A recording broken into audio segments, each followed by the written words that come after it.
welcome back, everyone. Welcome back to another week, another edition of the Sparkling Tuna Cup. Welcome back to the LiuLi Cup, LiuLi Cup 2024 Grand Finals for Qualifier, the qualifier for the European and the Americas region. I'm of course Host VIP. With me, I'm joined by these amazing players, by the people in the chat, and by my plushies as well. Welcome one and all. We just held the Asia qualifier a couple of days ago. We did not cast it live. We were covering another event at the time, but did occur over the weekend, I believe, and there are still 2 qualifiers left. Exclamation mark B in the chat if you guys want to have a look at the bracket yourselves. Again, this is a big event. This is a big 7,000 USD tournament, big online tournament as well, and the qualifiers are underway. Many players have already been invited. We'll be going over that down the line, I'm sure. We'll be going over all the invited players. For now, we're focusing on our first match. And spawning in the bottom left-hand corner of El Dorado, we have the Danish Zerg player, the Red Zerg, representing Bing Bong Exports. It is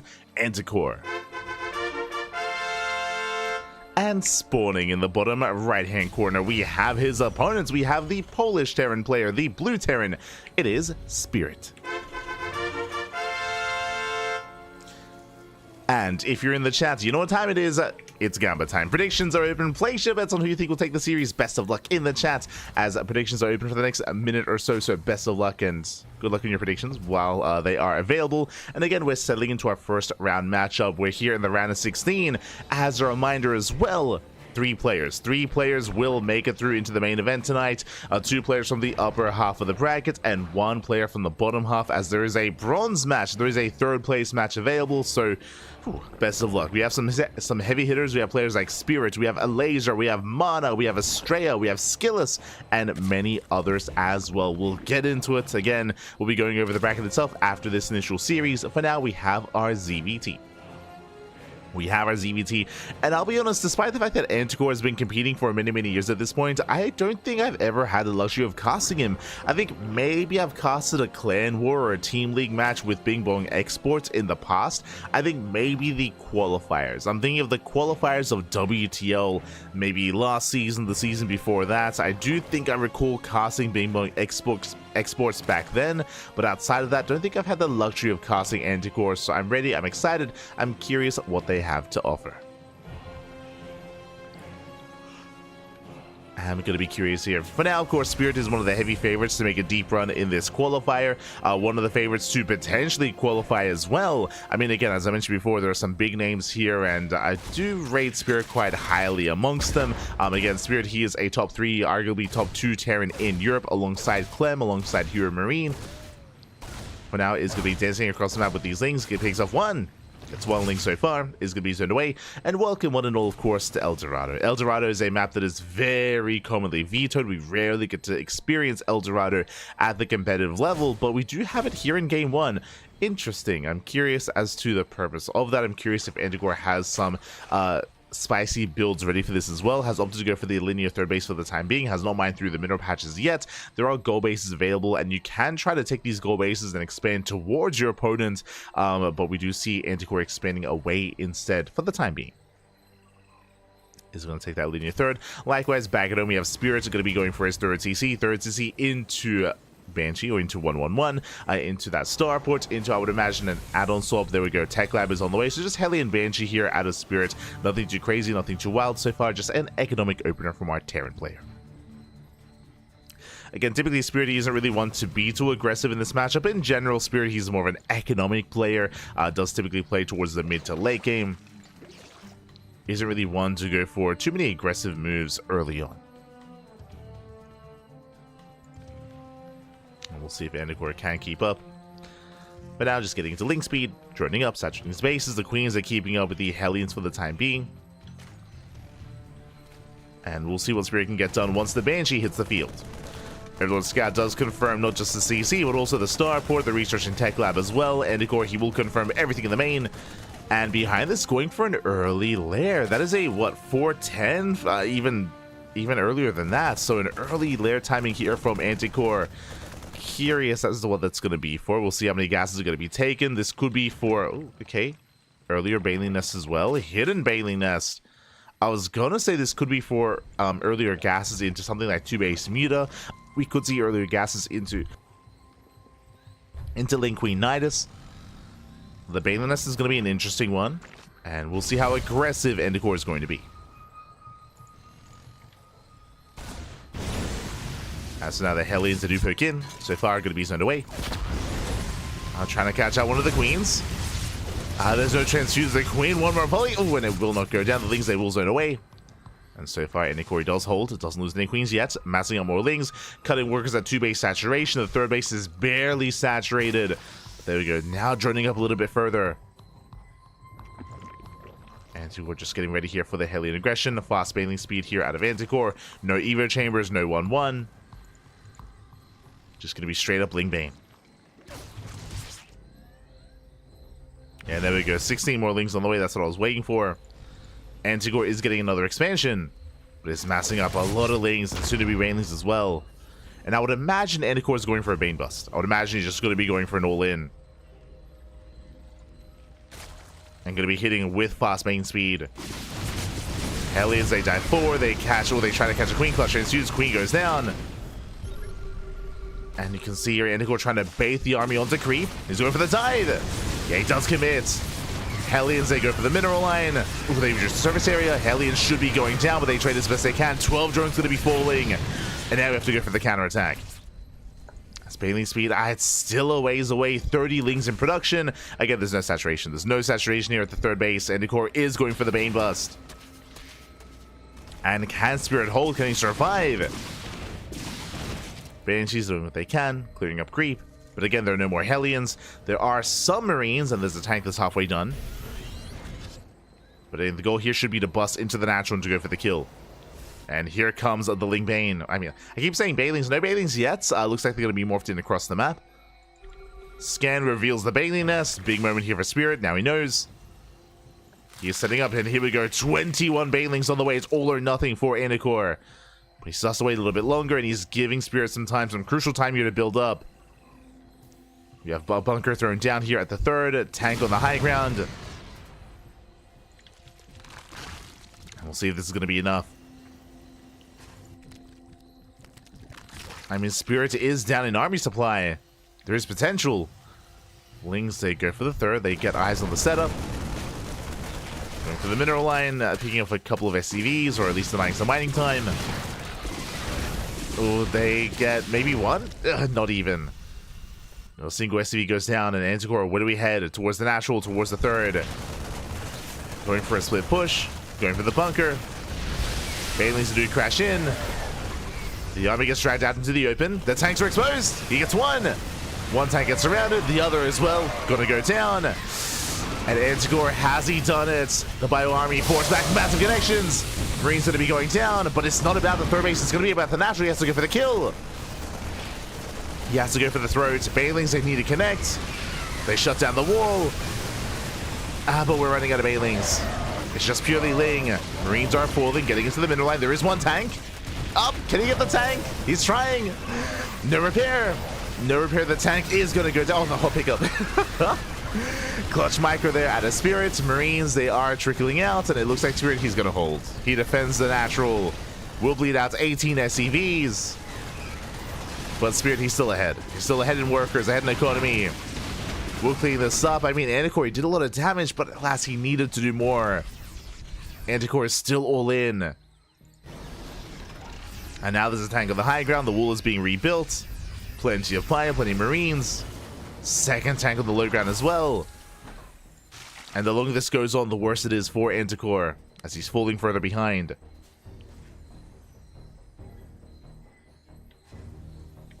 So we're going in. There's too many Banelings, not enough lings. Yeah, GG gets called, and Spirit, he will hold. And Spirit will take game number 1. Whew. GG. GG, well played. Spirit will take a lead in the series. Again, there was potential, is what I want to emphasize. There was definitely potential for Endercore.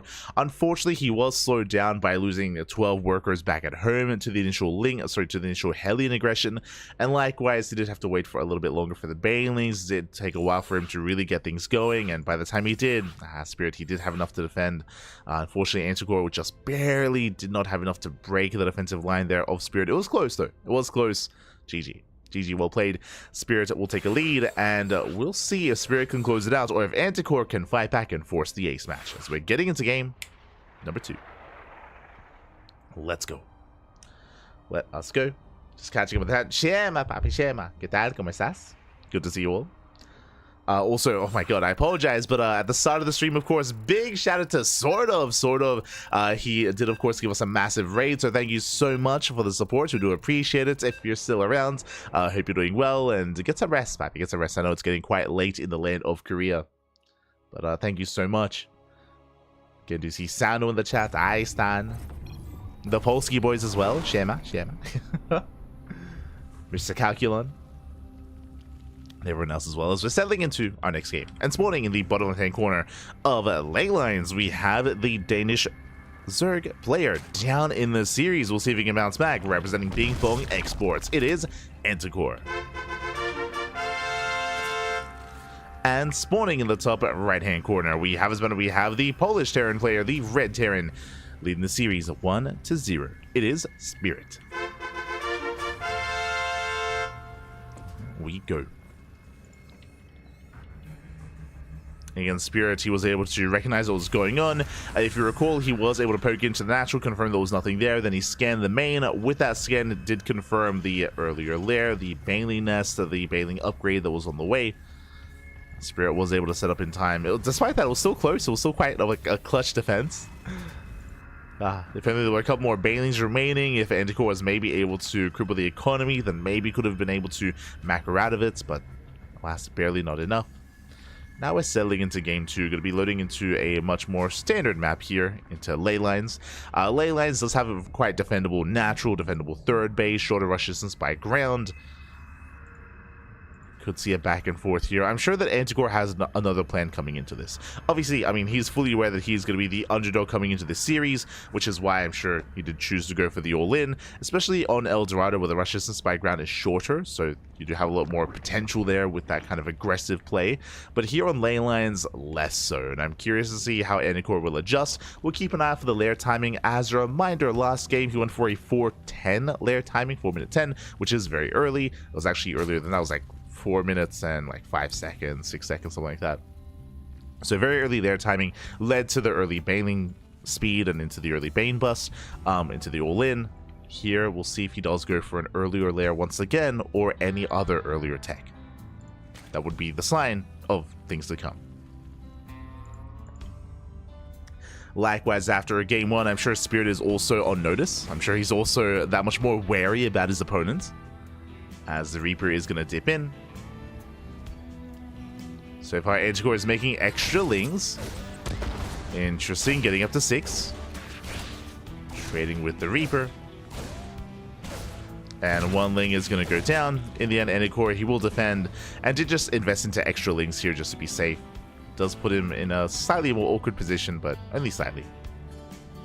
As back at home, Spirit is getting a third CC before Starport. Once again, economic opener out of Spirit. Nothing too crazy. I mean, there's no reason for Spirit to deviate. He should be going into another Starport, into an add-on swap, into Banshee production. We'll see if he deviates as well.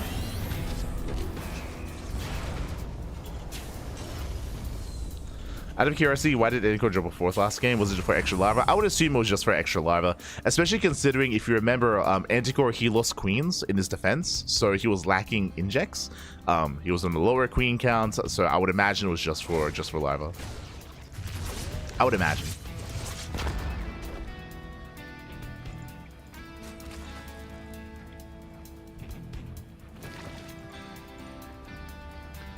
So far, he is building up.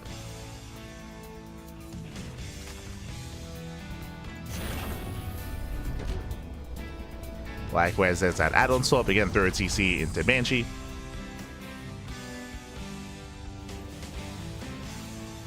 So once again, economic standard opener. The same opener, same build that we saw last game out of Spirits. Just 2 games in a row. Meanwhile, Anticore just droning up, keeping up with the aggression, keeping up with the Hellion movement, and making sure his mineral lines are kept safe and sound. And there it is! Here at the 4-minute mark, we have an early Roach Warren. Okay, Anticore is going to be embracing Roach play this time. No, not as much of an earlier lair. This time Roaches instead. And as Spirit pokes in, he might get eyes on this. I mean, based on the Roach Warren positioning, this doesn't look like an all-in. Otherwise, it would be thrown down further back, hidden in the main base or hidden at the natural. This is more to set up some SimCity to wall off and to get into early Roaches for, I would imagine, defensive play. So Roaches into 3-base saturation into a macro game, I would imagine here out of Anticore. We'll see if he does commit a little bit harder. I see he's going to be droning. The first wave of Roaches are on the way. Spores are setting up for the Banshee defense. Still no lair.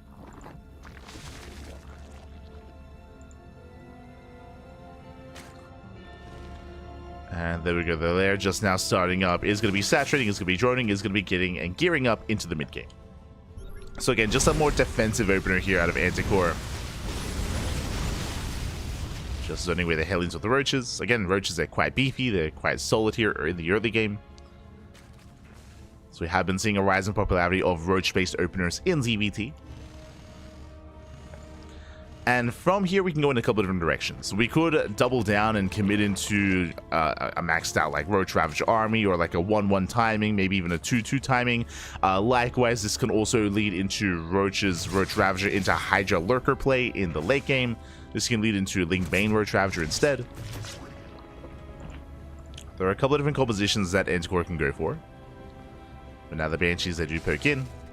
Likewise, Spirit still trying to keep an eye here on the army. Looking for a way in. Heads into the main, picks off a couple of workers. Back at home, getting to his 5-rack setup. Oh, the Hellions, they threaten the third base. They go for the dive. Yeah, they go into the third, and the middle line is going to get roasted. Drone's going to be going down. There are some Roaches in position. It's going to be 5 drones so far, and Spirit, he backs off. He does escape.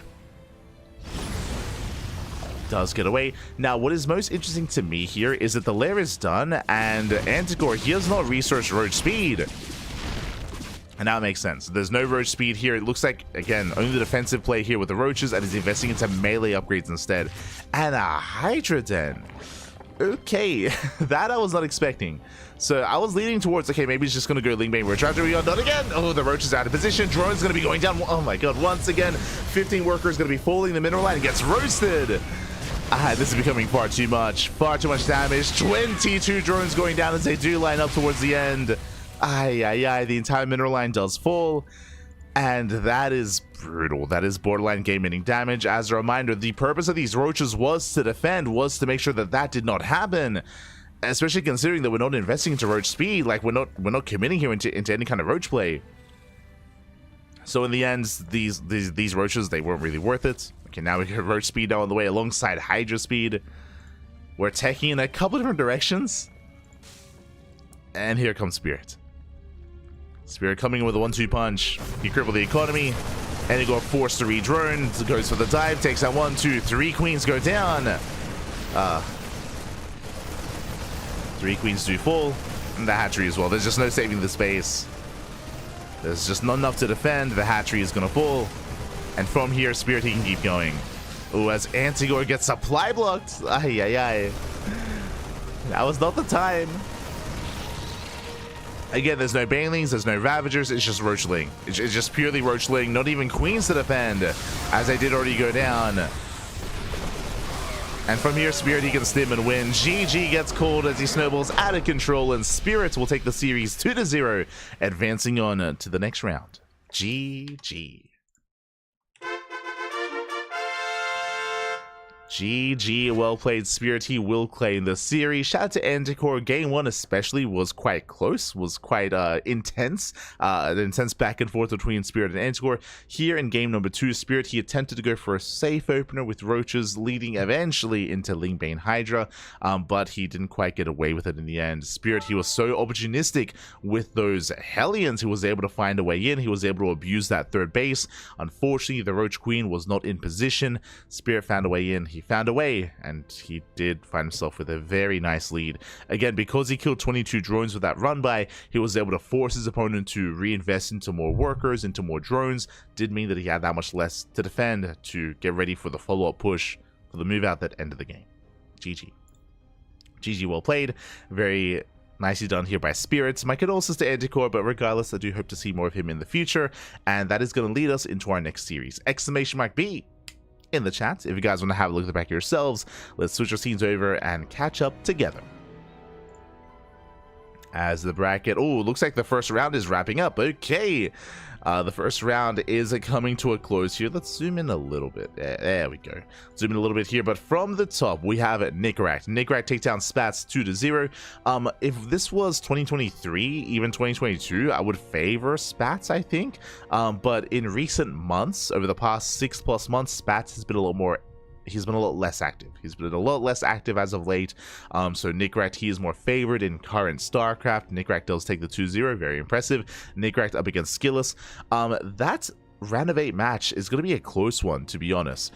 In general, I do favor SKillous, but Nickrat, I would say his best matchup is TVP. Like, we have seen Nickrat take maps off of Hero, off of Creator, off of Nightmare. Like, I don't think there is a Korean Protoss player out there that hasn't dropped maps to Nickrat. I mean, I'm saying maps, you know, he is still the underdog in that series, but I can see him giving SKillous a bit of trouble there, so best of luck. For those that are curious, Nickrat is a very aggressive player. Very aggressive. We see a lot of proxy play, or we see a lot of 2-base all-ins in his TVPs, so if his opponent isn't too careful, he can catch his opponent off guard. So best of luck to SKillous, best of luck to Nickrat as well, as they do face off. Scrolling down, we have Astrea versus Fiant. If you remember, we were initially going to start the broadcast with Astrea versus Fiant, but Astrea was MIA. Astrea, he was missing in action. He did show up, but they started late. So their series was the last series to begin. That's why they're still ongoing. So best of luck to Astrea and Fiant as they are facing off in their ZVZ. Winner goes up against MaNa in the next round. MaNa takes down Daylotos 2-0. And we have some potential Polish versus Polish action there with Astrea and MaNa. Best of luck to Fiant, of course. Best of luck in that Zerg versus Zerg. Scrolling down, we have Astrea. Astrea takes down LiuLi 2-0. Astrea is now up against Geralt in a best-of-3 PvP. Geralt takes down Hatzel 2-0 as well. Again, we do have our 2 Protoss players facing off in that second round. Best of luck. Ooh, we are getting lobbies here for SKillous versus Nickrat. Best of luck there as well. We have our next series as we are following Spirit into Christiana. God, here we go. The Polish versus Poland, the Poland versus Poland is still going on here. A lot of Poland representation in the qualifier, as to be expected. But Christiana takes that Hackers top 2-0, and now we have our TVP that's coming up next: Spirit versus Christiana. And this is going to be an interesting one. We have seen these two go back and forth. What I will say is that Spirit is, at least in my opinion, the best player in Poland, even more so than Laser. Like Spirit, he has won a lot of these offline Polish tournaments. For those that are curious, actually, we have another offline Polish event that's happening in a couple of weeks in January. Let me just double check that. We have the House Galactic Battle that is going to be January 18th, the weekend of January 18th. We're going to be covering that event, and that's going to be featuring the best players in Poland: Christiana, Geralt, Art, Spirit, Laser. All these players are going to be converging here in Warsaw, going to be facing off in a big offline event, and we will be the official English casters for that tournament. And when it comes to these big offline events in Poland, again, Spirit is usually the one to beat. You know, he's the king of Poland. We have seen Christiana win some of these in the past, or win one of those in the past, so he can definitely threaten Spirit, but Spirit is still the heavy favorite. We'll see if Christiana can bring him down in a best of 3, not a best of 5. It's a shorter series, best of 3 here. So I do want to believe that this could go either way. Just need a moment to set up the match. Quarterfinals. Here we go.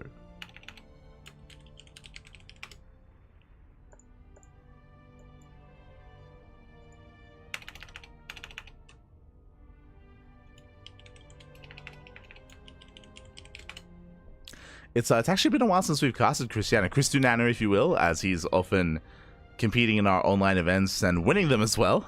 Very, very active player in the online tournament scene. Christiana has been less active over the past month, though. I'm sure just taking some time off, you know, coming into Christmas, coming into the new year. We have seen a little bit less Christiana as of late. So I'm curious to see what his form is going to be looking like. And again, their form is going to be quite important coming into that offline event.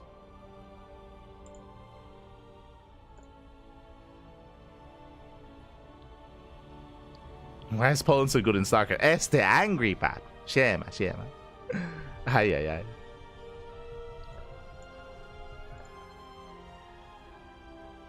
Oh, the Polish representation.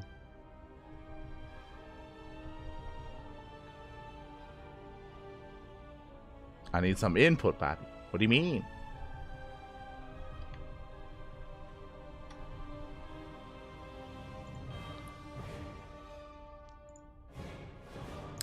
But with that, we do have our next series, do have our next match. Vetoes are currently underway, and then we're going to be jumping in. Of course, I should also emphasize that this is going to lead us into the semi-finals against the winner of Astrea and Geralt. Usually when we do pick a series, we're going to be following that to its finale.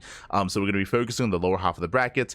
Best of luck to all those competing in the upper half of the bracket, though, as we just got an update. A laser takes down Fiant 2-0, and we have a laser versus MaNa, which is also about to begin. Honestly, that sounds like a really juicy matchup. MaNa has been looking so good as of late. Like, again, the return of MaNa is not something that I expected in 2024. I think even MaNa made a post about it as well. But MaNa, I don't want to say he retired, but he like took a step back. He like took a step away from competing and improving and playing in all these tournaments. And his return, and especially in 2023 as well. And his return was around the time of Stormgate, if you remember. When Stormgate, when the first like alpha or betas were released, some of these tournaments and show matches were being held, MaNa was very active there, very active in those events. And it does feel like it sparked that competitive drive in MaNa once again. And after, of course, the playtests in those events from Stormgate died down, MaNa, he kept competing. He was also streaming a lot. He was also making a lot of content and YouTube videos.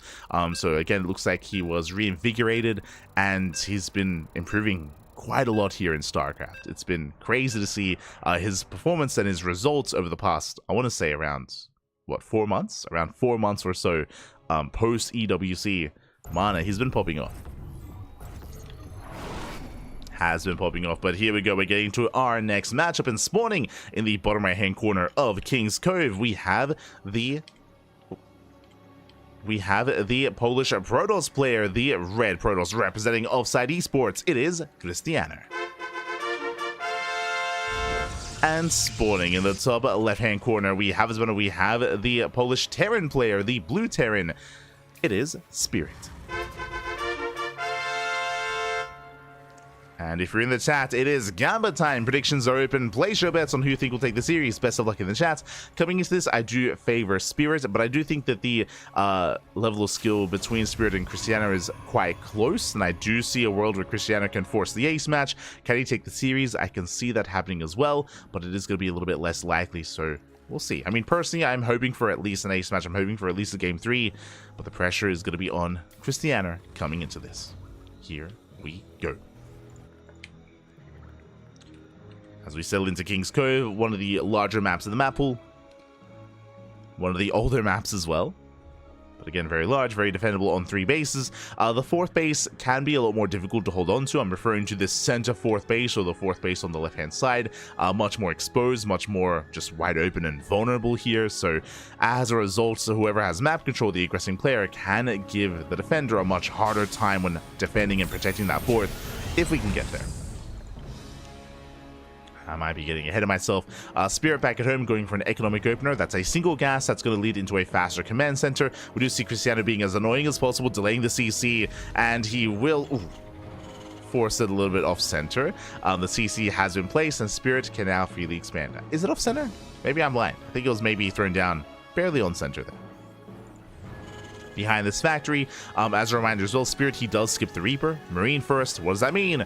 No scouting. 0 scouting information here. No SCV scout, no Reaper scout either. This is a very common trait, especially amongst, high-level Terran players. I was going to say Korean Terrans, but even the top European Terrans as well, where there's no reason to really scout too early on, especially on some of these larger maps. The chances, the likelihood of there being something crazy in the early game is very low. What I will say is that typically Terran players will scout their 3rd base location, just in case there's a proxy gateway. But even here, Spirit, he doesn't bother to scout for any kind of proxy, just chilling back at home and building up. So it is a little bit greedy, a little bit risky here from Spirit, but should get away with it. Back at home, Christianer, we have the tech of choice. It is going to be a Twilight Council. Again, should be a blink-based opener. There are some niche builds where you can open up with a Dark Shrine, or you can go into Charge, into a 2-base all-in. But again, those builds are quite rare, and Christianer doesn't really want to go for that. Adept gets across the map, but alas, too little too late. The SCV is saved. Oh no! The SCV is going to be saved, does pull away. And Spirit holds. Spirit, he does hold on. Second Adept has arrived. Cristiano, he's ideally going to be gunning for that mineral line. Takes down one of the Marines. And we'll take down another as well. Nice split attacks there from Cristiano. Gets 2 Marines, but is going to be shut down. And we'll have to back off. With that, Spirit doesn't lose any SCVs. Behind this, opening up with a drop, going for a double with a mine drop even. To get some kind of scanning information. Again, Spirit, he still has no idea what's going on. For all he knows, it could be a Stargate opener, it could be a Twilight Council, could be a Robo opener as well. Spirit has yet to piece it all together, but is soon moving out. Likewise, Hellion does get eyes on the third. This does confirm a more economic start. Cristiano, I believe, 2-gate blink. Yep, 2-gate blink into a third base. Very greedy play here from Cristiano. As we do have a pause. Hopefully everything is okay. But in general, I mean, it makes sense for Cristiano to cut corners like this just because we're on such a large map. So Cristiano opening up economic, so does Spirit, which is headed towards the mid-game. So nothing too crazy early on, no major aggression. There is that Widowmine drop moving out, true, but again, this isn't really designed to get damage done, it's designed for scouting. Game resumed. As the drop does move out. And again, thankfully it was a pause in the early game when there's not really much going on. It doesn't really impact any big engagement. Widowmine drop towards the natural, and Cristiano is in position. He's ready here at the natural base. Back at home, Spirit going for his third CC. So very fast third base here from Spirit. As drop makes his way towards the main. Blink is done. Cristiano is keeping up. And there's that third command center behind the Raxes. So again, Spirit, when he saw the third base, when he saw the economic build here of Cristiano, he meets it with his own greedy build as well. So we're calming things down. The drop is going to be cornered. Hellion gets picked up. And we'll see what kind of splash damage. There we go. I was going to say, we'll see what kind of splash damage Cristiano goes for. We have seen a rise in popularity of storm-based openers, especially with NG Overcharge. It's very popular, very trendy now to go for High Templar and Storm, but looks like it is going to be Colossus instead. So working towards charge, that's going to be a Forge, the Bay as well. This is all off of a 3-gate setup. So Cristiano, he is going to be skipping his additional gateways here. He should be also delaying any warp-ins in favor of Greed, in favor of Tech. Auto charge does come in, takes down 3 probes.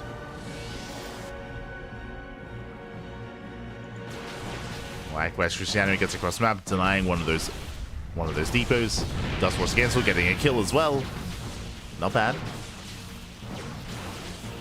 May have lost 3 workers, but is getting some kind of counter damage. Likewise, Raven heads towards the third. Stalkers, they actually get within range of the eBay. Marines, they will respond in time. Stalkers force back. Probe's going to be going down. Cristiano a little bit distracted. 2 more probe kills. Cristiano, he pulls away. Gets eyes on the third base timing. Is aware. Now we have a gateway explosion. Widowmine drop still pinned here between the bases. And Cristiano is building up. I wouldn't be opposed to, yeah, 4th base. Let's go. So no major aggression. Just going for a 4th. Could even go for a 2nd. Maybe a 2nd robo is a little bit too much, but once the gases get taken, can't afford a 2nd robo into Colossus, into Disruptors. Spirit is now finally being active. Stim is done. Cristiano doing everything he can to slow down the push. Picks up a Marine.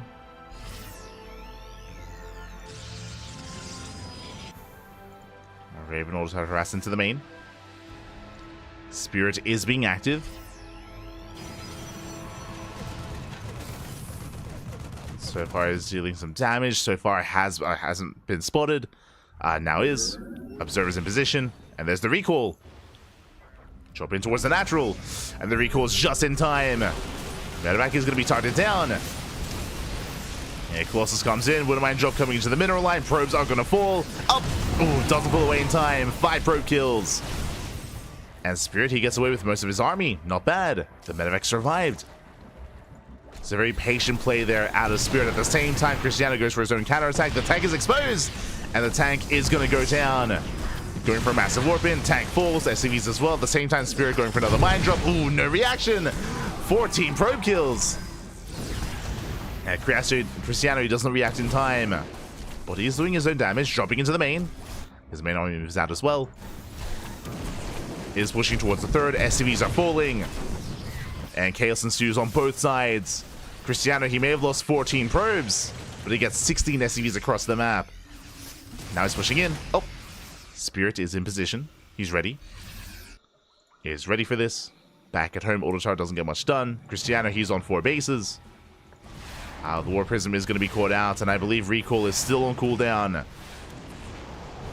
Does drop off their Zealous, just barely. Just getting 1 more SCV. 2 more SCVs. Good Angel coming back in. Oh my god. 4 probe kills, not bad. 4 more workers going down. And as the dust settles, we need to take a moment here to take stock. Okay, where exactly are we? Gases are now soon to be taken, as we do have a second robo on the way. That's going to be for double Colossus production. We have a Dark Shrine as well. Third Colossus has arrived, so these robos should be for Disruptors.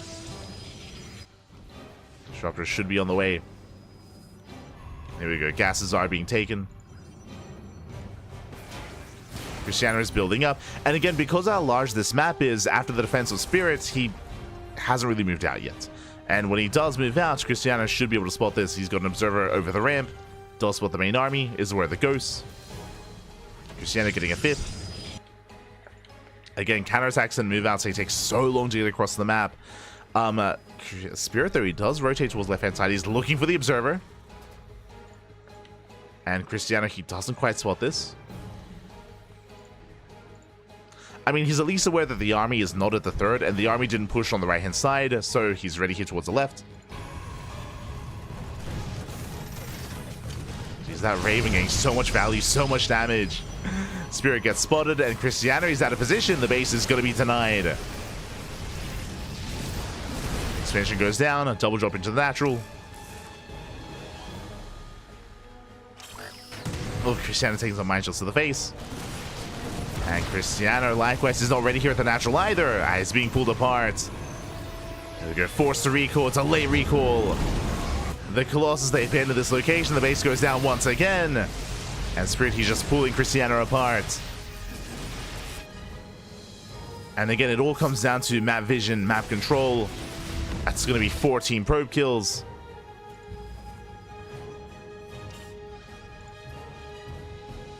Cristiano, he wasn't too certain about the move out. Likewise, he did miss the drop. Zelsa hit the 4th. Getting some counter damage. Both armies are maxing out. And when it comes to a main army engagement, I believe I do favor Cristiano here. Actually, he's very heavy Stalker based. There's only 1 Disruptor, soon to be 2. If he had additional Disruptors with the main army, then I would favor his composition. But here it's going to be close. It's going to be clutch. Likewise, 8 Vikings for Spirit.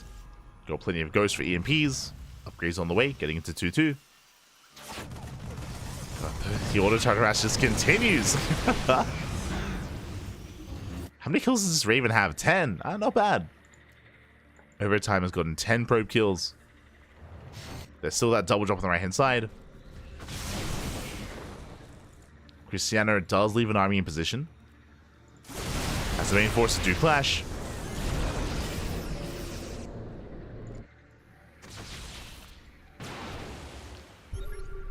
Spirit coming in. This time is zoned away.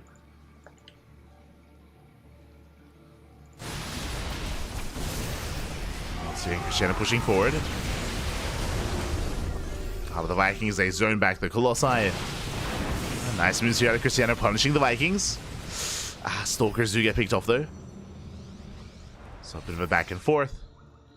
Spirit now going for a fusion core. That should be for Liberators. For Liberator range.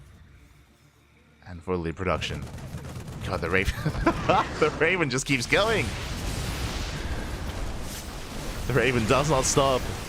Cristiano diving forward will focus on those Vikings. 1, 2 Colossus is going to be going down. Yeah, all the Colossi are going to fall. One of them barely survives. Cristiano moving in. And we spoke earlier at the start of the game how exposed this 4th base is. 5th gets denied. Massive EMP here on the Stalkers. EMP goes off. Cristiano, he rotates around. Pushing into that planetary is still going to be difficult. But he is pushing in. At least trying to. He rotates around, goes to the dive, and Nova should be going off, zoning away the army. Oh, that's 2 Novas. The planetary does fall, and he has to get the hell out of here. Up! Oh my god. Yeah, 1 disruptor goes down. Cristiano pulls away.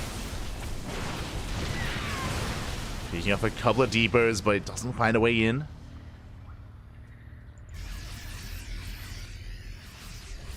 Spirit retaking his 4th. Collapsing in the army. Massive connection. And once again, the Nova raises the army. Clips one of the Marauders. Nice splits here out of Spirit. He pulls away. And Cristiano, he gets out. Whew. that was very tense. Does get away in time. Again, his army, it's so gateway based. There's just so many Zealots, so many Stalkers. There's not really much of a robo support for the army, or robo backbone, I should say. So he's fighting on a knife's edge. Rotates around, denies the 5th base once again. That's a kill, not a cancel. Nova zones away. And going for the planetary at the same time, Spirit going for a drop across the map. It's going for the natural once again. EMPs go off, Disruptor goes down, there's the recall. And the Colossus is going to be targeted. Does fall. But Cristiano defends. He defends, shuts down the medevac, races back.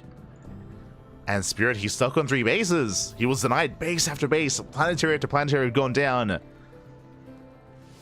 He has a bank to work with, but Cristiano, he's got 5k minerals in the back. Jesus. It's got a lot of minerals. Not as much gas, unfortunately. Ideally, in this kind of position, Cristiano, he would want to go for Zealot run-bys and just trade out Zealots and reinforce and just keep trading. But he hasn't been able to do so. Liberators, there's 9 mining across the map. Spirit, he was not spotted. He will knock down the 5th. And we're going for a base raid. Remember, recall's on cooldown. Cristiano, he has to commit. Takes down the 4th, going for the 3rd. And at the same time, Spirit, he keeps going. Takes down the 5th and now the 4th base as well. Yeah, we are going full base raid. Spirit, he has some reinforcements in the main. Taking down another planetary and another Nexus. Cristiano trying to set up. Pushing in. Both players getting supply blocked. And even though Cristiano has a massive bank, again, he can't spend his money. Cannot spend his resources. And he's going to be cornered. And Spirit, he comes in from behind, takes down the Colossi, one after the other. The Vikings will clean this up. DTs might be a big factor. Cristiano, he races back home. He's turning back around. As Cristiano is bleeding out too many units. We need some warp-ins. We need some more Zealots. Anything. Ooh, that's a whole pickup. And our last 1 medevac goes down. That was a full medevac. Nice catch. Ghost, they were abandoned. 64 probe kills. Like Cristiano down to 9 workers. Spirit, he might have SCVs, but he has no mining. He has no mining yet. How did he save the orbitals? He is re-expanding. He's resaturating. Cristiano still has 2k in the bank. He's moving out. He is moving out. No Warp Prism, unfortunately, so he can't reinforce on the front lines. But he's committing. Spirit likewise racing back home. The Liberators are set up, but that's a lot of Stalkers.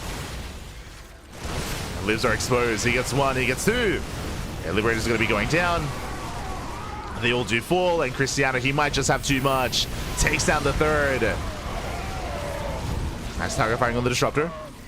There's 3 Disruptors left. Nova's going to be going up. Ooh, they do connect. Yeah, the Marauders are struggling. And with that, Cristiano, it looks like he has done it. So takes down the medevacs. And Cristiano looking to take a lead in this series. Again, we've seen him take down Spirit before, and here he does it. GG gets called. Cristiano takes game number 1. Whew. GG. GG, well played. Cristiano does take lead in the series. Very close, though, very intense game. We saw the Cristiano again, some nice movement here overall, able to deny base after base. Spirit, he forced the base trade. Alas, the base trade did occur just as Spirit was getting to Liberator production. I was getting concerned for Cristiano just because he had such a large bank that he wasn't really making use of, and he was getting supply blocked, but in the end was able to wrap things up, was able to race back home in time, save his bases, save his economy, and cash out Spirit's army. GG. Whew. GG, well played. Now, what I should emphasize as well is a lot of how this game played out did come down to the map itself. We saw many times here when Cristiano would otherwise be vulnerable, was kind of left alone. Because how large the map was, Spirit was often deterred from counterattacking. There was a lot of drop play, and the drop play was quite successful overall, killing workers, killing mineral lines, and pulling Cristiano apart. That was impressive, that is true, but in the end, Cristiano, he was still at least stable on a 4-base economy and was able to deny the 4th base of Spirit time and time again. If you remember, he killed the 4th, the 5th, denied CCs, made sure that Spirit was stuck on a low economy, and Spirit could not build up that bank. And here we go, we're getting into game number 2. And spawning in the bottom left-hand corner of Frostline, we have the Polish Protoss player, the red Protoss representing Offside Esports. It is Cristiano. And spawning in the top right-hand corner, we have his opponents. We have the blue Terran player, the blue Terran himself, the favorite player in this series, but down in the match. Can he bring it back? Can he force the ace match? It is Spirit. Here we go. Whew.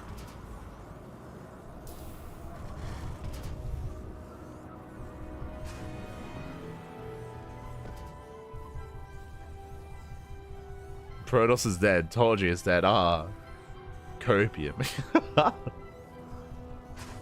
It's fine. Don't get baited by the Twitch chat GMs. Don't get baited by them. Ah, oh no.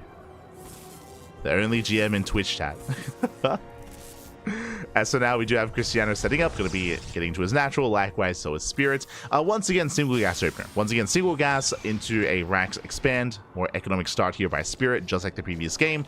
And welcome one and all to Frostline. Similar to the previous map on King's Cove, the rush distance by ground is quite long. It's quite large here on Frostline.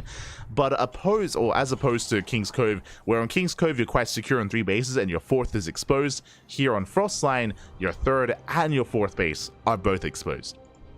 They're both very far apart, very wide open, very vulnerable, and as a result can be quite difficult to keep up with harassment, with whether it's drop play or whether it's run bys, zealot drops, or prism drops into the main, zealot run bys. Likewise, double drops here from Spirit, as we saw in the previous game, can be very successful, can be very effective on Frostline. So we'll see how our players adapt, how they do adjust. Hello, Mr. SCV.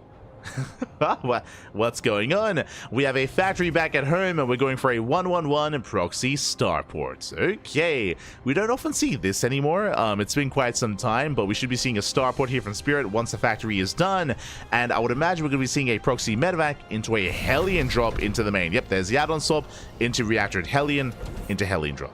Let's go. Starport is now in production. So a very aggressive build here by Spirit. We'll see if Cristiano can piece it all together. The Adept will threaten the Shade. The CC does complete. And so far, Cristiano's in the dark. If he ever will get into the main, then he will confirm that the starport is missing, and that is going to be a tell.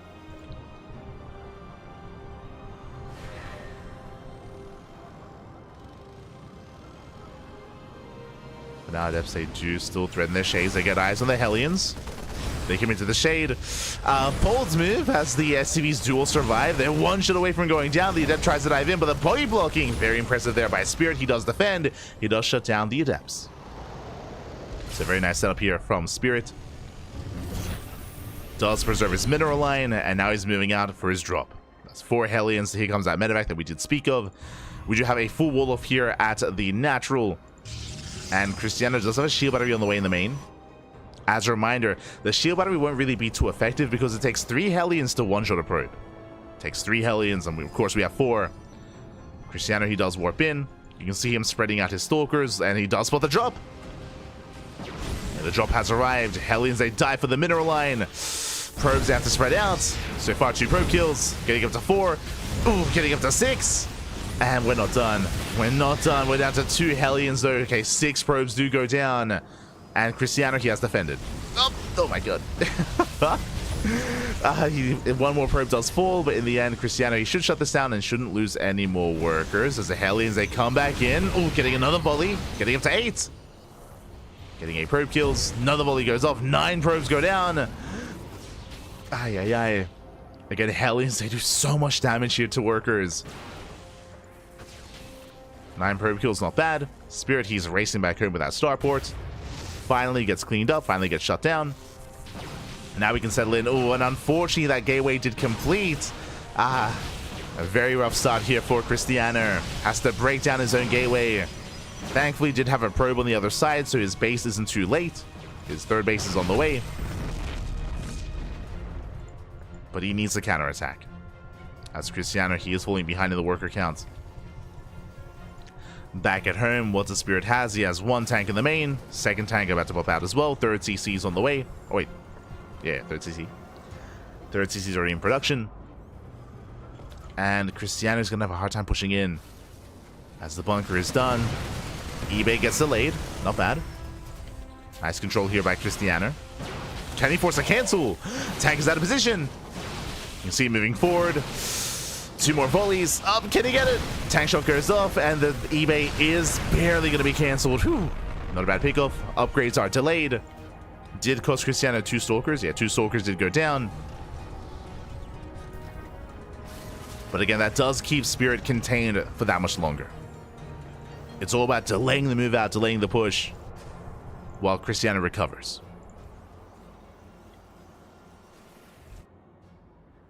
As we can see, Cristiano taking up.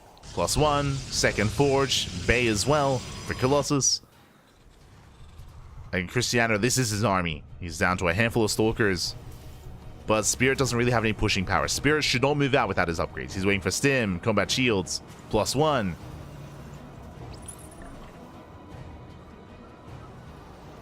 And this is the opportunity for Cristiano to tech.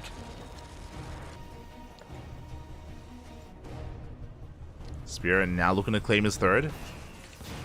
He's looking to break out. Observer gets sniped. Keen eyes there by Spirit. If you remember last game, he did miss the Observer. This time he does bring it down. Add-on complete. As Cristiano is spreading out to catch any kind of drop play. And he will do so.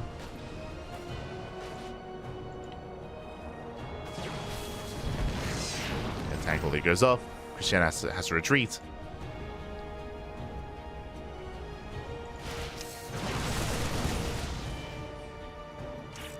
And Spirit, he does break out. The Stalker did miss the move out, as the Stalkers on the low ground did not spot the drop. And Spirit is making his way across the map, trying to catch out these Stalkers. He set up for the surround. And Cristiano, he has no idea. Back at home, he's building up his Colossi. The army comes in, baits out the blink. Up! And Spirit, he's in position. Takes down 1, takes down 2 Stalkers. 2 Stalkers go down, nice pickoffs. Spirit, he has a 30 supply lead. Has a terrifying army. And Cristiano, can he hold? Can he survive? I mean, it is looking bleak. Cristiano did take a lot of damage early on. And has still yet to recover. Workers getting caught out. Cristiano forced to engage into tank fire. Zelda going down. Stalkers are exposed. Ooh, mine shot goes off. Brutal connection. And Cristiano just doesn't have enough. Zelda's going to be going down. The Colossus are vulnerable as well. And Spirit, he can just stim in and win. There's no disruptor. There's no shield battery either. There's no shield battery. There's no support. The Colossus should go down. And Spirit is looking to clean this up and looking to tie up the series 1-1. as the Colossus barely survives. But again, there's 3 Zealots. There's only 3 Zealots, no shield batteries, no NG overcharge. Colossus goes down, GG gets called, and Spirit will force the ace match. GG. GG, well played. Again, Spirit achieving quite a lot early on with that Hellion drop. Just roasting the mineral line, likewise leading into that eventual move out. And sure, Cristiano, he was able to delay one of the upgrades, but outside of that, was not really able to achieve too much more with his Stalker counterattack. Cristiano, alas, needed more time. If you remember, Cristiano, he was getting a 4th expansion, he was getting a 4th base, going to double forge, double upgrades, investing quite heavily, cutting corners and being greedy, and that's something that you have to do when you fall behind, is take risks, is take chances. Alas, Cristiano did not get away with it. Did not get away with it, and with that, we're going all the way to the ace match, and that is all that I wanted out of the series. Regardless of how this goes, whether it goes the way of Cristiano, whether it goes the way of Spirit, we have the ace match. Let's go.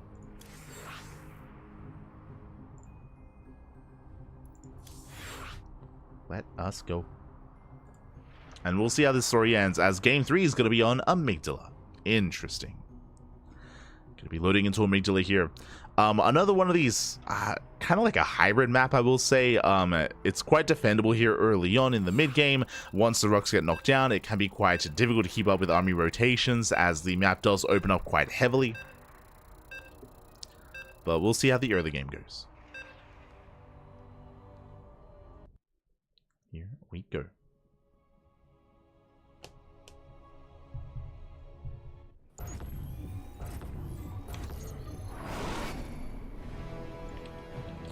As spawning in the bottom left-hand corner of Amygdala, we have the blue Polish Protoss player representing Offside Esports being forced into the ace match. Can he bring it back? Can he bring it home? It is Cristiano. And spawning in the top right-hand corner, we have his opponent. We have the Polish Terran player, the Red Terran, tying up the series 1-1. Bringing us here to game 3. He has momentum on his side. It is Spirit.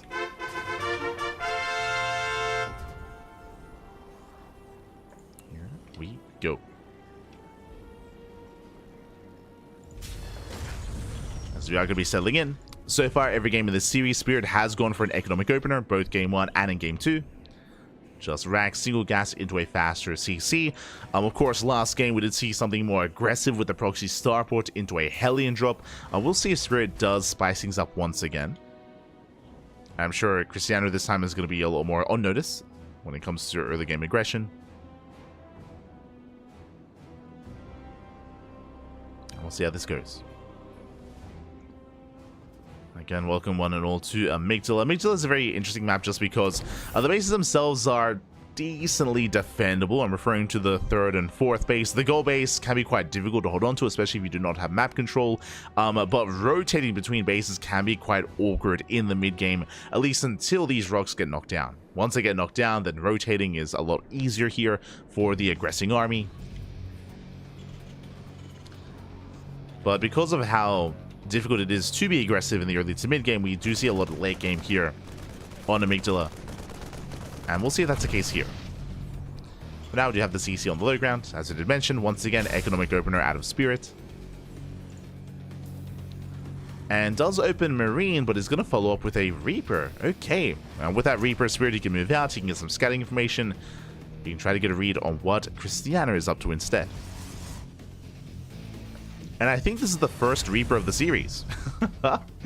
Spirit, he does often skip his Reapers, but not this time. So the Reaper does move out. With that Spirit, I mean, he has some harassment potential, but for the most part, just for scouting. Just figure out what Cristiano is up to. Once again, Twilight Council opener into Blink.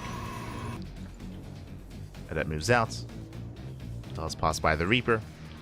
Ooh, there is one Adept back at home to defend. Not quite in position. But the Reaper does head towards the mineral line. He's going to be zoned away.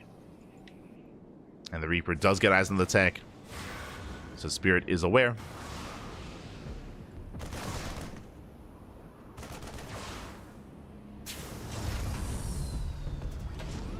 Is aware of the tech of choice. Adept does get behind the mineral line. Is going to deny mining. This time there was no earlier Hellion. Hellion is just now on the way. So not bad. doesn't kill any SCVs, but does deny mining. As now the Hellion has arrived, and Spirit can break out.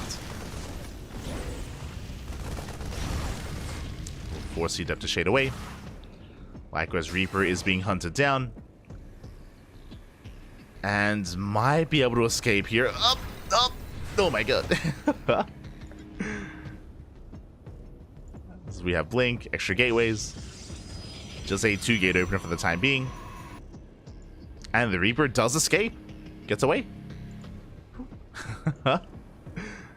He sucks it in. That's gonna be extra gateways. Bear that in mind. We have not just a 2-gate opener, we have a 3rd and a 4th gateway as well. 4-gate Blink out of Cristiano, doing his best Max Packs impression. Let's go. So this time, for the first time this series, Cristiano is gonna be the aggressor early on. Gonna be massing up Stalkers. Robo's on the way for the Warp Prism, and Cristiano is soon to move out.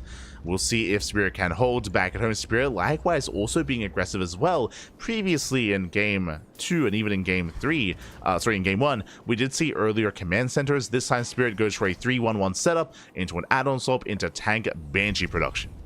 Oh boy. So Spirit is going to have a lot to work with. Is now moving out, getting into Cloak. And because of this, Spirit is going to be quite well fortified. Cristiano, I'm going to be impressed if he can find damage across the map. Likewise, the scary thing about what's occurring here is that Cristiano is going to be rallying everything across the map to be aggressive.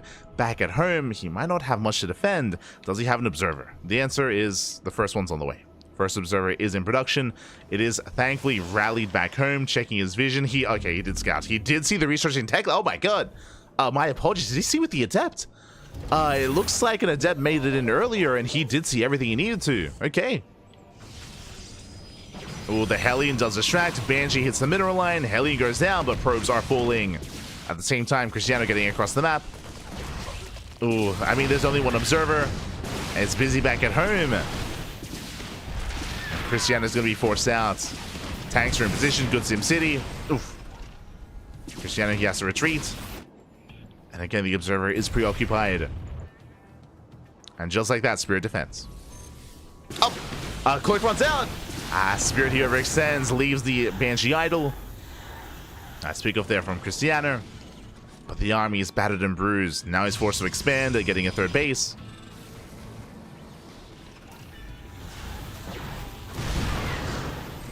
Tank volley is going to be going off. Cristiano does get into the mineral line. Gets 2 SCVs. Nice, some mining time. Backing off. And calming down. The aggression has ended. We even have a 2nd bunker on the low ground. Cristiano getting into the mineral line. Will bleed out a Stalker. One Stalker goes down. But Cristiano, he's expanding, taking it to charge. Forge on the way for +1. The Bay is on the way for Colossus. Up! The Prism! No! Oh, Prism goes down! Cristiano not quite paying attention. Massive pickoff. That was 4 Stalkers as well. And just like that, Spirit, he is safe back at home. He's free to expand or move out. And speaking of, he is moving out. Mass salvage here on the bunkers. On his 5-rack setup. And Cristiano is in trouble. I mean, again, now he has nothing to threaten a counterattack. Otherwise, typically, Spirit will be forced to keep some supply back at home. And now there's nothing to threaten him. Spirit, he can move out. Cristiano, he wants the tank. Doesn't quite get it. Oh, the tank is exposed, though. Oh, he gets it. Gets 1. 1 tank goes down. Nice pickoff. He can catch reinforcements as well. Baits out a stim. Gets a Marine. And this is just delaying the army. This is delaying the push. Cristiano keeping Spirit busy. Back at home, Cristiano, he's got a Colossus on the way. The first one has arrived. So very nice moves here by Cristiano. Oh, the observer does get caught by the scan. Spirit moving out. Once again, Cristiano coming in from behind. He wants the medevac. Oh, goes for the Marauder. He gets 1, he gets 2. Nice pick up micro. There's the recall. Racing back home. There's that 1 Colossus ready. No shield batteries. There's no shield batteries in position. Tank blow is going off for the Colossus. Can Cristiano hold on? The Colossus does go down. But there's maybe not enough fire here. 1 tank falls. Cristiano, he's barely holding on. Coming in from behind. Brutal tank volley here on the Stalkers. Final tank goes down, but there's still Marine, there's still Marauders. The Colossus arrives just in time and Cristiano holds.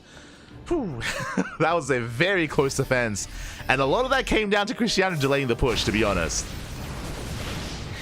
Oh, he's not out of the woods yet, though. The Colossus! Oh my god, barely survives. How much HP? 7! 7 HP Colossus. Medivacs go down. Wait, who needs shield batteries? I mean, it would have been easier, not gonna lie. If there was a shield battery behind this, but it's fine. Don't worry about it. Cristiano does hold. Moving out for his counterattack. Bold move here by Cristiano, bearing in mind he has no War Prism, he has no way to reinforce. The Colossus is still very low. And he's pushing into a concave. And Spirit is ready. Behind this, getting his own third base up and running. Cristiano just now expanding, taking his fourth. The fourth base is late.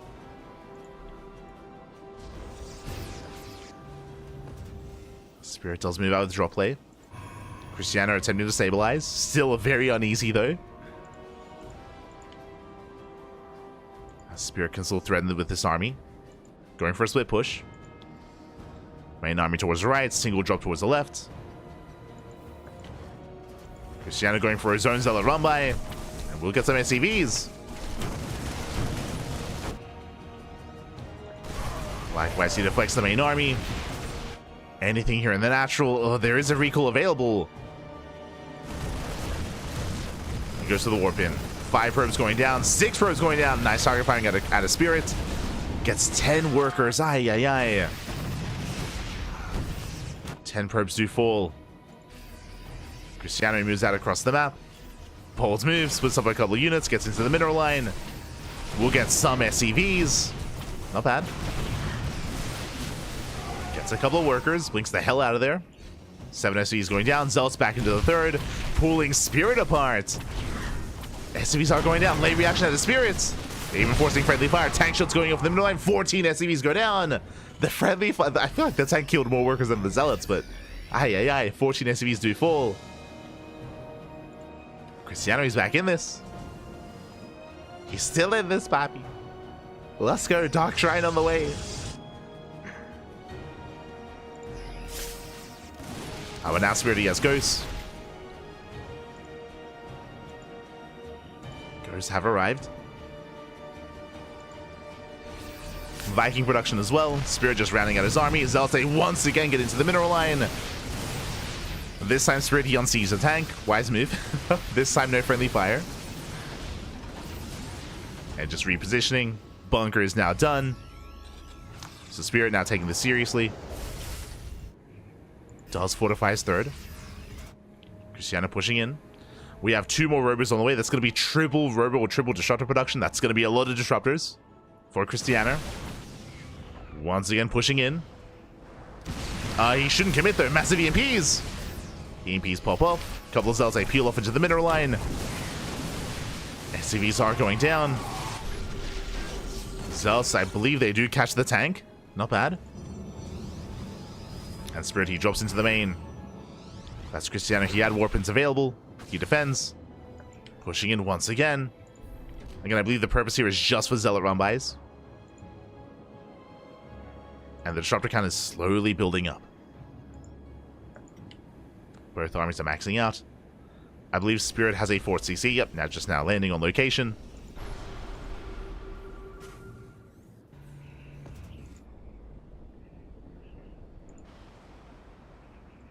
Still a tense moment between the 2 players. EMP pops off. Colossus goes down. He gets 1. He's going to get both. Both Colossus do fall. Disruptor has arrived. Nova goes up. Just buying time.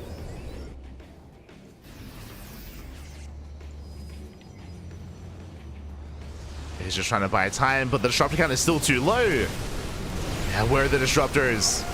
Just now engaging with the army. The Zealots, they're doing quite a lot though. Yeah, they tank so many shots. But where's the splash damage? Zealots going down. Disruptors just now arriving. Cristiano holding onto that Nova. Trading well. Takes down the Medivacs. And the army is overstimmed. The final Medivac does go down. Can he catch the Ghosts? The Ghosts are so low.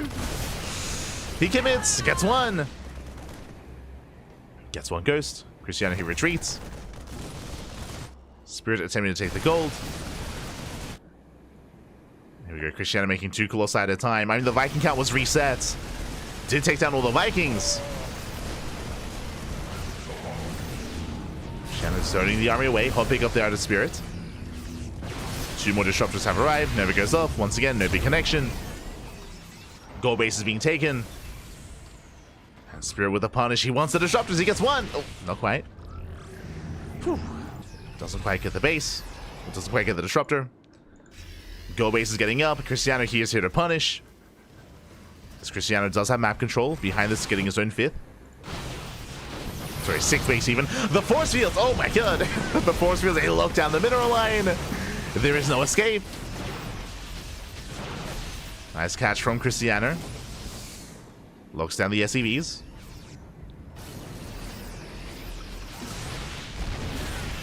So Colossi have arrived as well.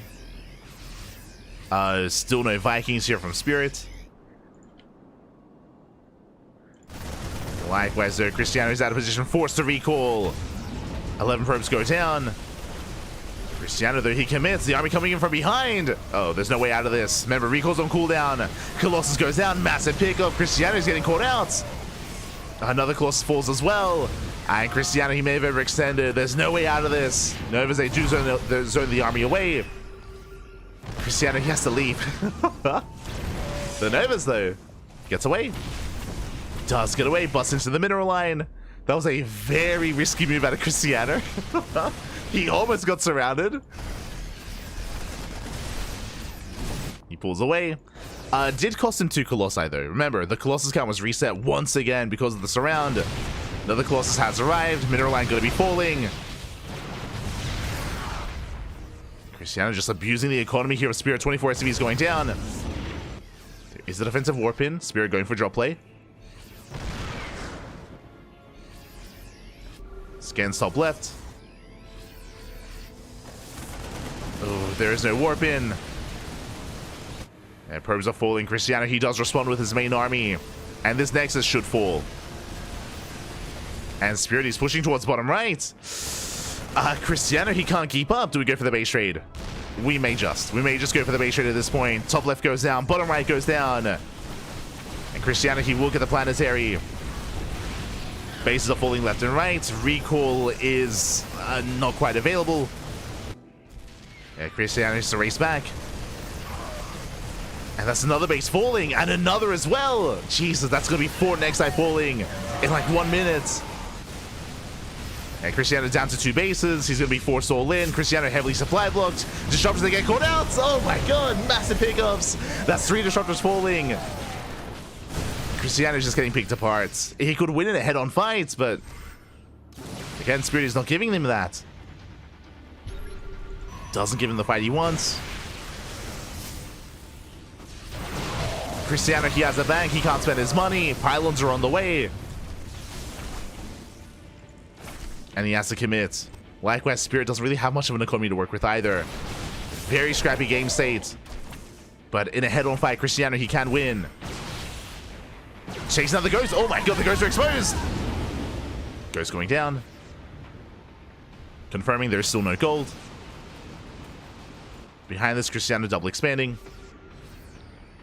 He's still supply blocked. Yeah, he still can't reinforce. He needs more pylons. Tries to commit. Tanks are in position. Disruptors have arrived. Cristiano's going for it. Novas go up. They take down the tank. One tank goes down.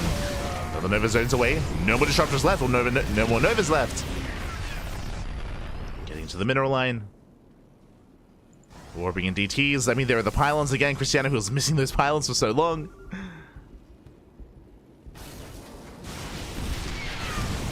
Going for the mineral line. He wants the tank. He's gonna get it. Ooh, not quite. One more Nova. Spirit, he just avoids the fight. He goes for the drop. Cristiano, he checks for the expansion. Nothing here. Cristiano, this time he does have a recall. But is it worth recalling for 1 drop? I mean, this drop can kill the mineral line. Brutally MP. Yeah, Marines, they get into the middle line. Every probe going to be going down. There's the reinforcing warp in. There's the recall as well. Big reaction out of Cristiano. I mean, he can't afford to lose these workers. And Spirit DT just goes for the Doom drop. The DT did spot the drop. That's a lot of medevacs. Cristiano, he responds. Trying to catch out the drop. Up! Can he get it? Not quite. Boost into the main. Recall's on cooldown. And Spirit, he does go for the unload. Cristiano is not too far away. Colossi coming in from the low ground. This is a fight that Spirit, I don't think he can take this. Yeah, he's going to be cleaned up. He cannot fight this head on. Spirit, he has to get the hell out of here. He can't fight this. Not like this. Oh, we'll catch a Colossus though. And miscontrol by Cristiano. We'll lose a Colossus. Drop comes in. Base goes down.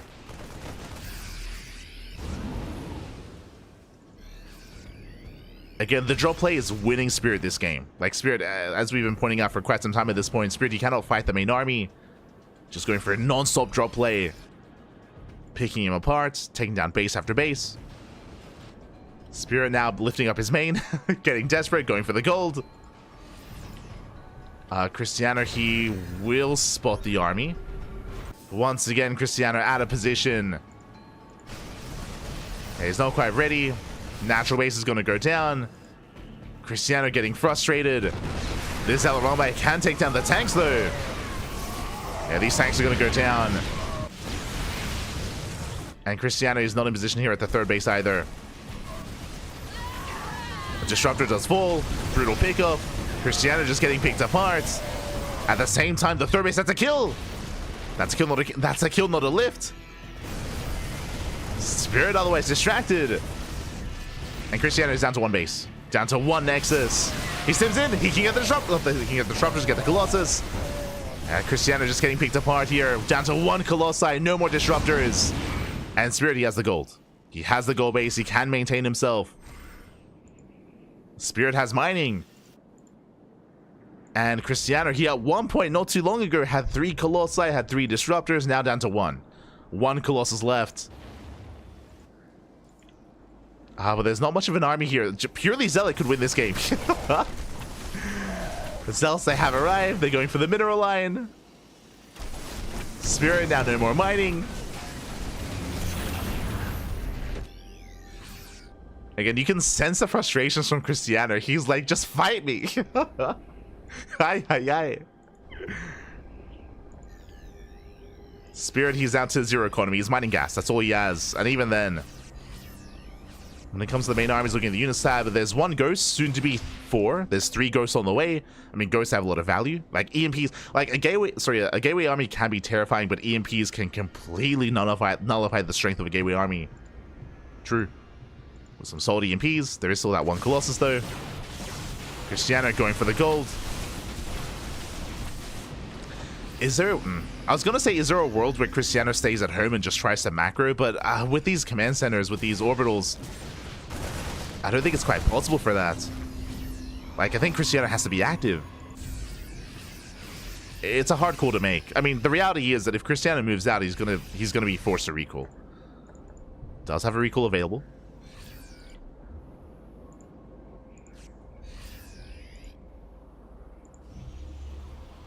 Again, now there's 4 ghosts in the main army. Widowmine's on the way. Spirit, he's slowly recovering. Remember, he has mules. He's got 2 orbitals. Is there still a Dark Shrine? There is. DTs, I feel like we could make use of that here. I mean, I say that there is a turret. There is a turret here at the natural. But the reality is that Spirit, he is muling as much as he can. So he has very limited scans. I mean, I guess he has EMPs as well. True. There are EMPs.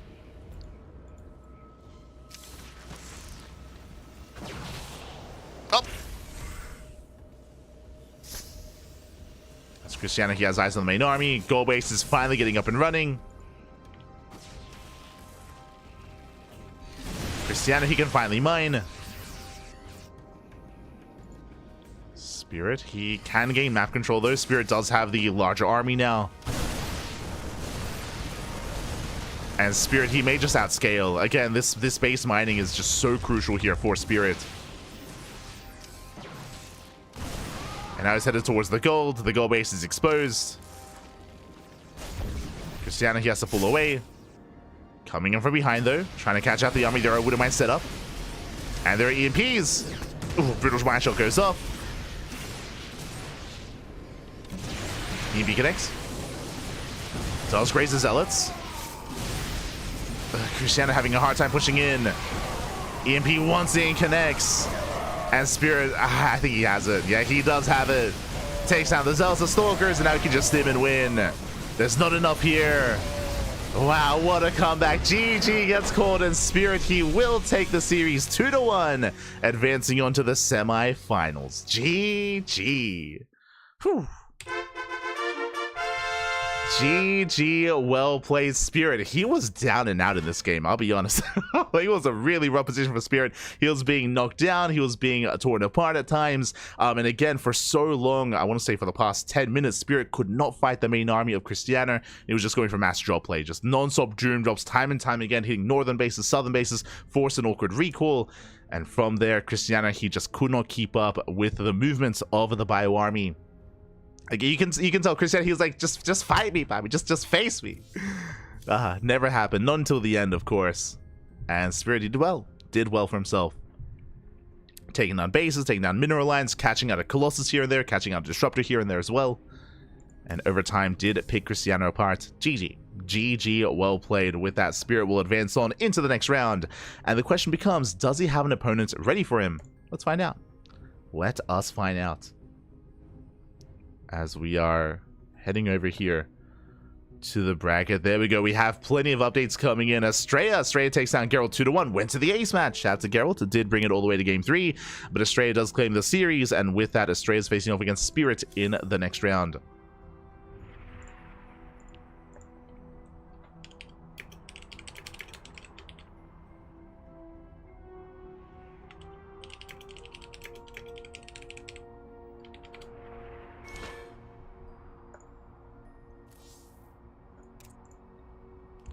So that is going to be our next series, another TVP. Here we go. So Straver Spirit going to be coming in next. Meanwhile, scrolling up, let's go. I was praising MaNa earlier, if you recall, talking about MaNa's rise to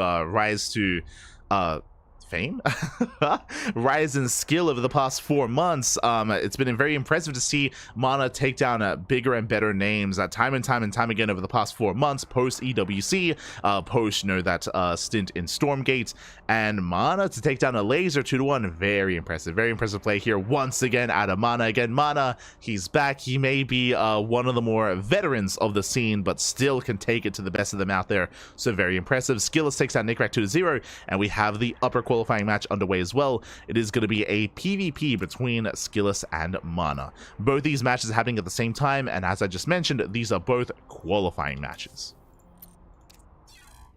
as top 3 qualify for this event. Now, what I will say is that these 4 players have a bit of a safety net, so do not fret. Whoever doesn't make it through these matches will have a second chance. What I mean by that, out of our 4 players, SKillous, MaNa, Astrea, and Spirit, 3 of them qualify. So there is, I don't know if you can see it here. You can see, there we go. In the bottom right hand corner, there is a 3rd place match. So the loser of SKillous and MaNa and the loser of Astrea and Spirit will face off in that 3rd place match. So they do have a second chance.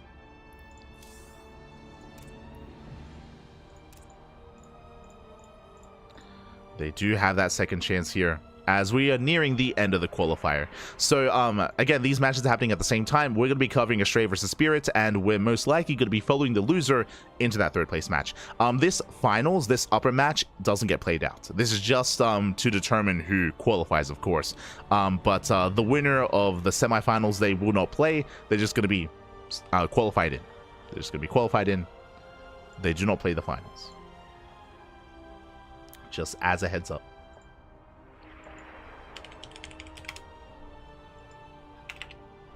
As I just need a moment to get things ready. Also, as a reminder as well, even though these are qualifying matches, these are still best of threes, which is brutal, I will say. It's a very brutal format for these to still be best of threes.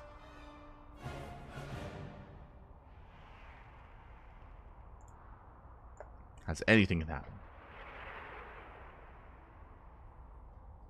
I'm catching up with the chat. Can we follow Spirit, sir? As I mentioned, we will be whenever we cast StarCraft, or whenever we cast a tournament, we typically try to stay with that with the players that we're covering. So we started with Spirit versus Anticore into the next round, We typically don't jump around and go to other portions of the bracket just because it can be a little bit jarring. So, you know, as much hype as there is around, you know, a Laser versus MaNa or SKillous versus MaNa, we already kind of like picked our path here, or our road for the broadcast. We don't typically jump around if we can avoid it.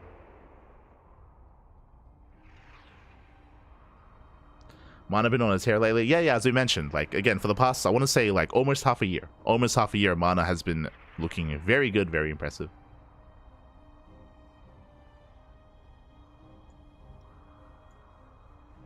Catching up in the chat.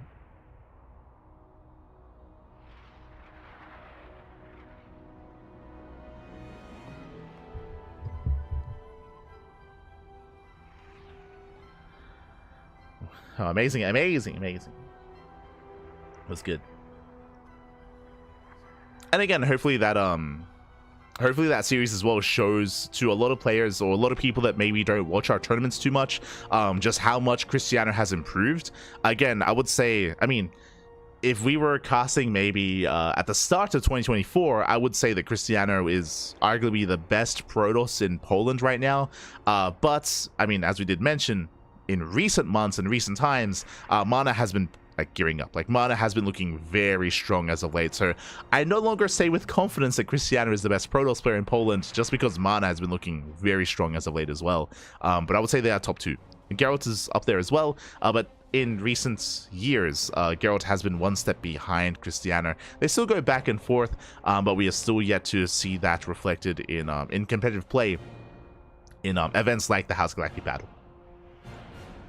But again, the next one is in a couple of weeks. The next big offline LAN in Poland is in a couple of weeks, and we're going to be all over that. So I look forward to seeing how all these players compare to each other once again. I look forward to the eventual rematch of Spirit and Cristiano. And likewise, I'm hoping to see some MaNa there as well. I hope so.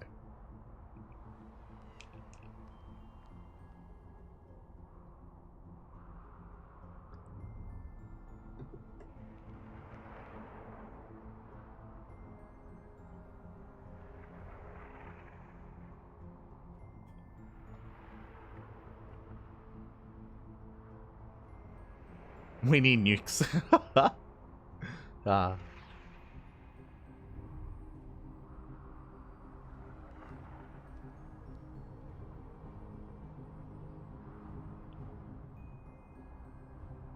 Was balance winding? Oh, there was a clown in the chat. Oh, good, oh, good. We'll get rid of him. There was someone crying.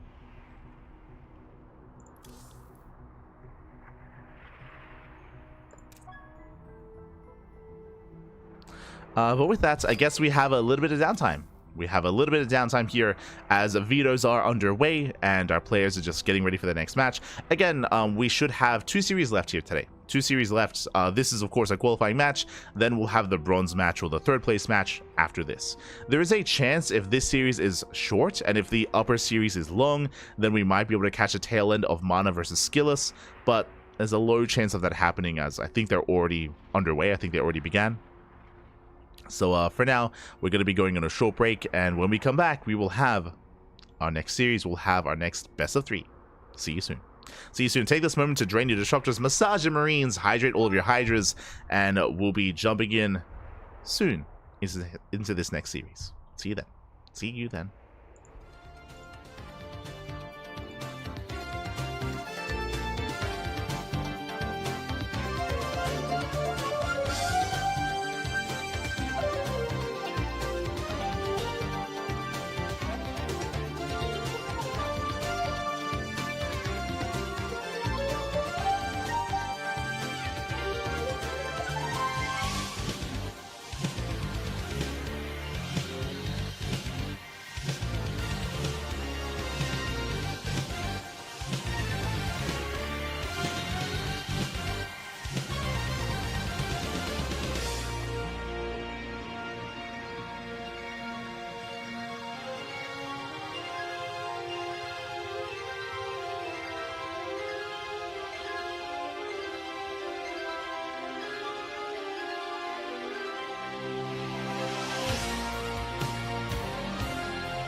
And welcome back, everyone. Welcome back to our first qualifying match of the evening. Welcome back to the LiuLi Cup 2024 Grand Finals Europe and Americas qualifier. And what a qualifier as well, featuring both regions, the Americas and Europa.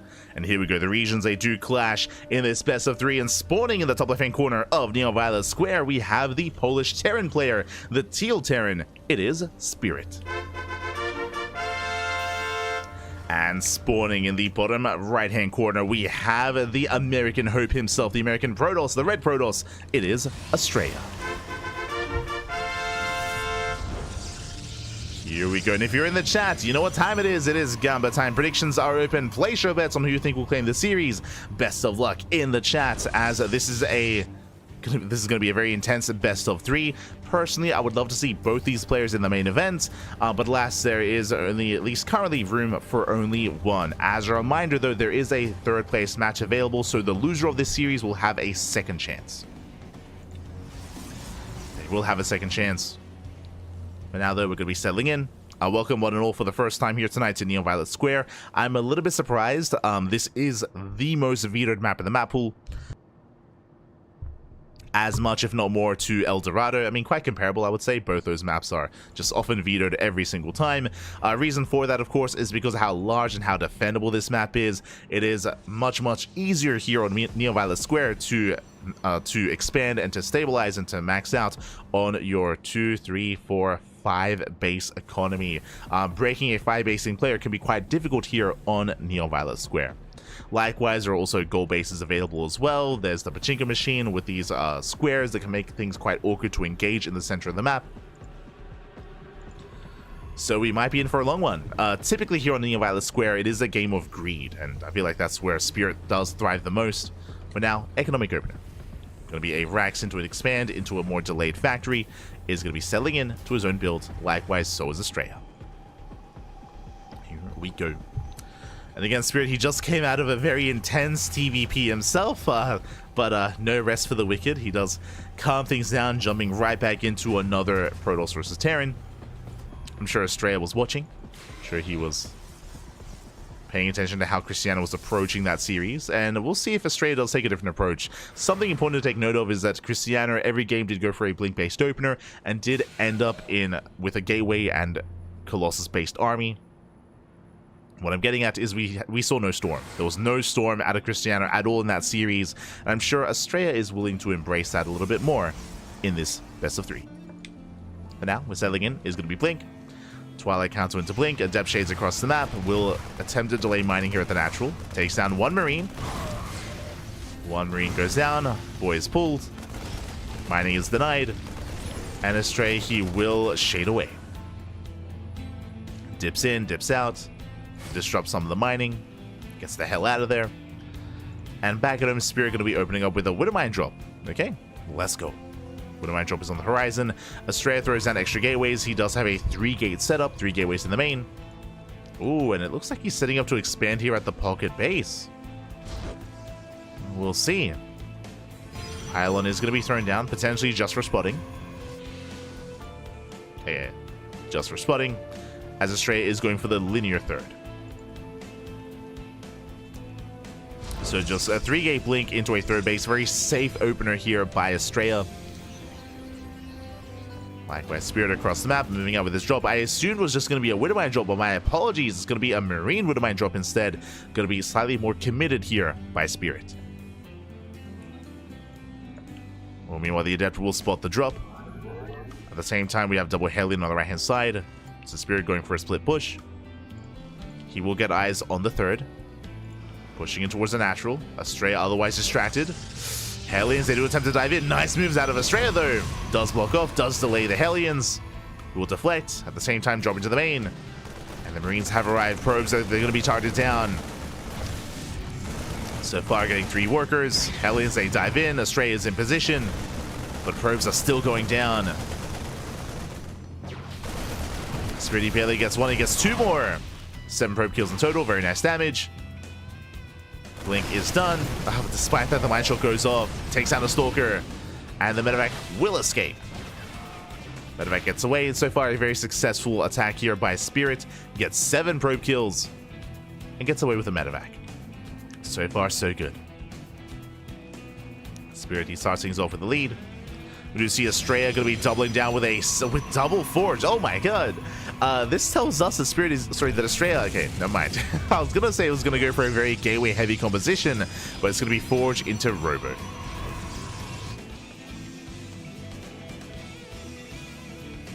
So just a bit of a misclick there from Astrea. Does rectify that. Trying to gain map control, but again, it's a large map. Spirit now dropping in towards a third. Only 3 Marines, not too much to work with. But he can potentially get another probe. So he gets 1. 1 more probe goes down. He's gonna, oh, not quite get a second. There's a recall back home. At the same time, Banshee into the main. No detection is available here. Spirit just pulling Astrea apart. And Cloak is done. Do have a second Banshee on the way. This is game-ending damage here. Detection is so delayed. The Robo just finished. Cloak will eventually run out. The shield battery is done. But here comes the second Banshee. First one does escape. Second Banshee hits the third base. Again, no detection, no shield battery. Astrea pulls away, and he's just getting picked apart. Ay, ay, ay. That's 14. That's 15 probe kills. And this is game-ending damage. At this point, at this level of play, you cannot afford these losses this early on. Spirit back at home, now getting to his own third, building up. He won't move out until he has his upgrades, so his move out is going to be a little bit delayed. Stim, combat shields +1, it's all in the way. Once it kicks in, Spirit can move out, and I don't see Astrea surviving that. It's going to be a tough hold. It's going to be a tough hold for Astrea. Again, he's trying to get into a gateway explosion. 5 gates are on the way. Here comes the move out.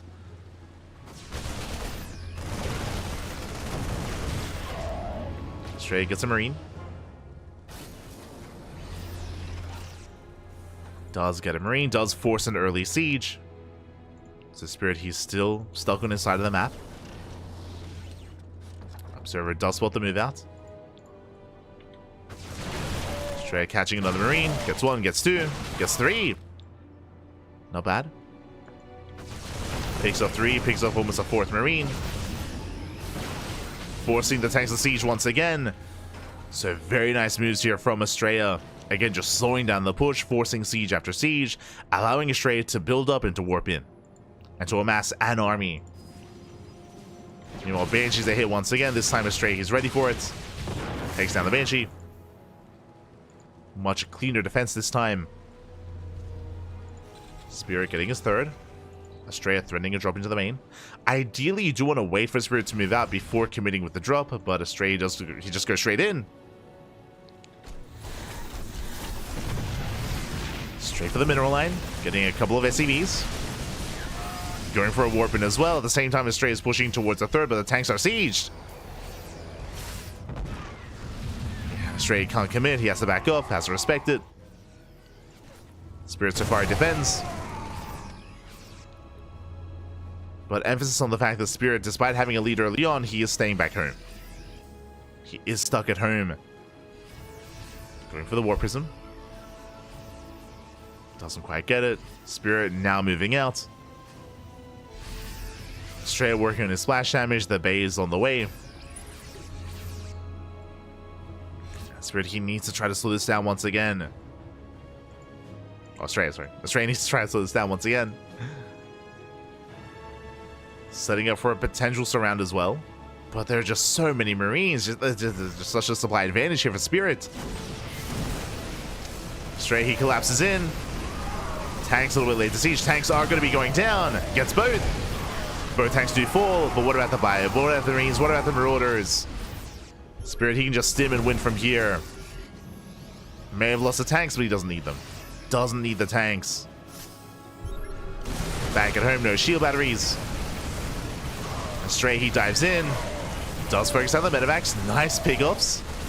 Despite that, doesn't quite get all of them. One of them does survive. And Spirit, he can just keep pushing. Can just commit from here. There's a warp in though. Oh, the prism goes down. Astrea, he's barely holding.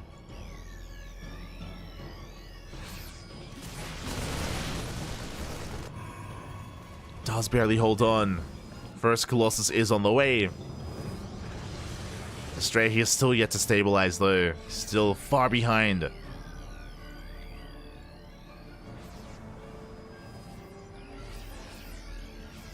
And Spirit will soon pull the trigger. And headed towards the third. The force field doesn't tend to slow down the army, but again, there's just so much to work with. The Colossus goes down instantly, and GG gets called. Spirit, he will take game number 1. GG.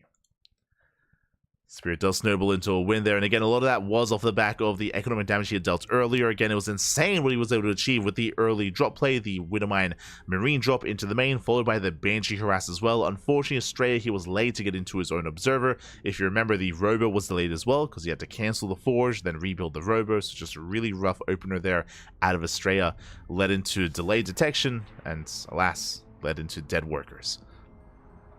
And that was game-ending damage at the time. Even though Astrea did do a good job at delaying the move-outs, I mean, Spirit, he was still just snowballing out of control. He still had an insane economy, an insane army as a result, and Astrea just could not keep up. Not after all those losses. With that, that leads us into game number 2.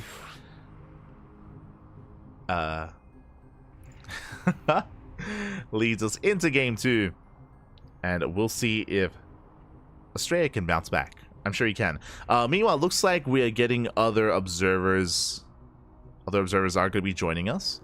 And I believe that means that the other match has concluded. And yes, we have confirmation. Again, exclamation mark B in the chat to have a look at the Wikipedia page or the challenge bracket. But as you can see here, SKillous takes down MaNa 2-0. SKillous, congratulations. Nikita is the first player to qualify through this qualifier into the LiuLi Cup 2024 Grand Final. So congratulations to SKillous, and MaNa will have another chance. MaNa will be facing off against the loser of this series. So if you're a MaNa fan, we'll be casting him later on. And again, because that upper match has concluded, now all the casters have joined us. Shout out to, of course, the other language casters as well. Indy, TKL, Saber, of course, who is the organizer of the event.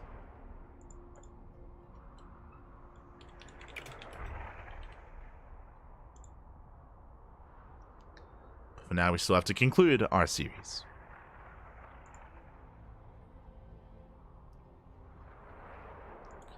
Here we go. As game 2 is going to be on Ultra Love.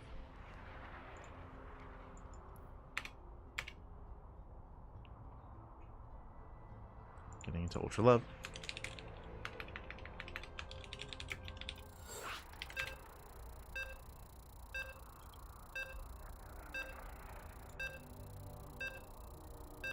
And personally, I'm hoping for an ace match. Regardless of how this goes, I'm hoping for a game 3. I mean, I feel like we were spoiled a little bit with Spirit versus Christiana. Like, so far, that has been the highlight of the tournament. But I'm hoping for more here. I'm hoping for more.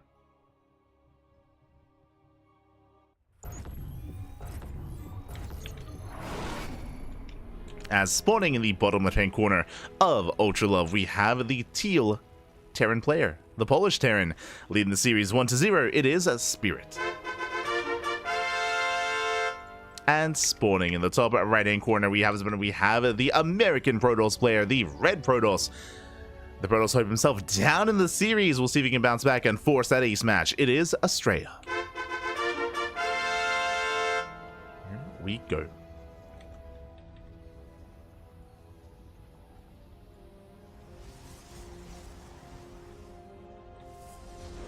Catching up. Hello, Ponyo, hello. Hola, hola, ¿qué tal? ¿Cómo estás? Good to see you, good to see you. Always here for some Max Angel. Vámonos, papi. See. I mean, again, I'm hoping for an ace match. And again, as a reminder, regardless of how this series does conclude, the loser of this series still has another chance, as they're going to be facing off against MaNa in that next round. Or in that final qualifying spot. So we still have more matches, don't you worry. But now we're going to be settling in. And again, we saw a much more aggressive side of Spirit last game. He was very much so in Astrea's face, and he was abusing Astrea's greed as well. As Astrea, he did delay warp-ins, he was teching up, of course, and he did have less to work with. Was shut down. Here on a smaller map like Ultra Love, I would imagine that Astrea is going to take things, or is going to take a different approach. Be taking a different approach. As Spirit does open up with a single cast into an expansion on the low ground. Going to be a Marine-based opener. Spirit is not going to be opening Reaper. Oh, Marine into a follow-up Reaper, though. Okay. Marine is revealed. Astrea is going to be zoned away. As Spirit does expand. And with his Reaper, he can, of course, move out, harass the mineral lines, and keep eyes on Astrea to see where he does head. And now he does open. And of course, welcome one and all to Ultra Love, a much smaller map compared to Neon Violet Square, but still a very defendable map is what I will say. We've seen a lot of late game on Ultra Love just because of how defendable the 3rd and the 4th and even the 5th base are as well. Likewise, a lot of choke points, a lot of ramps, a lot of points of elevation. A lot of areas where it can be quite difficult to push through as the aggressor. We'll see how this goes. But now the Reaper dips in. Heads towards the main. Astrea, meanwhile, he's across the map. He does take down the initial Marines. Marines going to be falling. At the same time, though, probes are going down. Oh, Astrea does not have anything at home to defend. Probes are going to be falling. Likewise, he will get some SCVs. But is it quite worth it, though? It's going to be 3 probe kills. He's going to get a 4th. Potentially a 5th probe? No shot. As the Stalker is still halfway done. There we go. The first Stalker has arrived. That's going to be 4 probe kills. Can he get 5? He wants it. He wants the 5th probe. He gets it as well. 5 probe kills. The Adept across the map. It was on. It was again trying to push in. Gets 1 SCV. Now Spirit can mine. And just the 1 SCV going down. Spirit back at home. He does defend. Hellion taking a lot of hits. Oh, he does get the Hellion. Not bad. Hellion does fall. And Astrea, he doesn't stop with his aggression. Now that he has dealt with the Reaper, he does move out.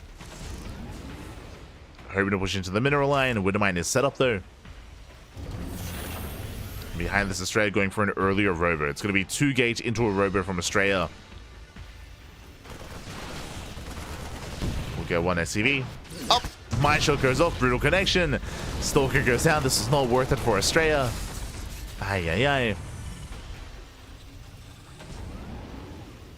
And so far, Spirit in a better position. In a nice position here, moving out with his drop. Establishing himself on 2 bases. Likewise, Astrea taking his 3rd. So 2 gate blink into a 3rd base.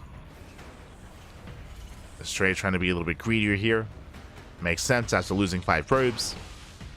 Will find the drop. But Spirit, he will boost in. Does boost into the mineral line. Astrea, he should react in time. Oh, does pull away. So far, just getting 1 worker. Likewise, Widowmine waddles in, but does get targeted down. Clutch move there by Astrea. Cleans up the Widowmine. So far, so good. Astrea, he does defend. Does survive. Spirit building up back at home. Going for his add-on swap, going into Stim, combat shields. As we mentioned time and time again, Spirit most likely will not move out without his upgrades, so there's still a bit of time here before Astrea is going to be under threat. As the upgrades have begun. And Astrea is now taking up into a bay, into a forge. This time there is no Banshee harass. So nothing for Astrea to worry about back at home.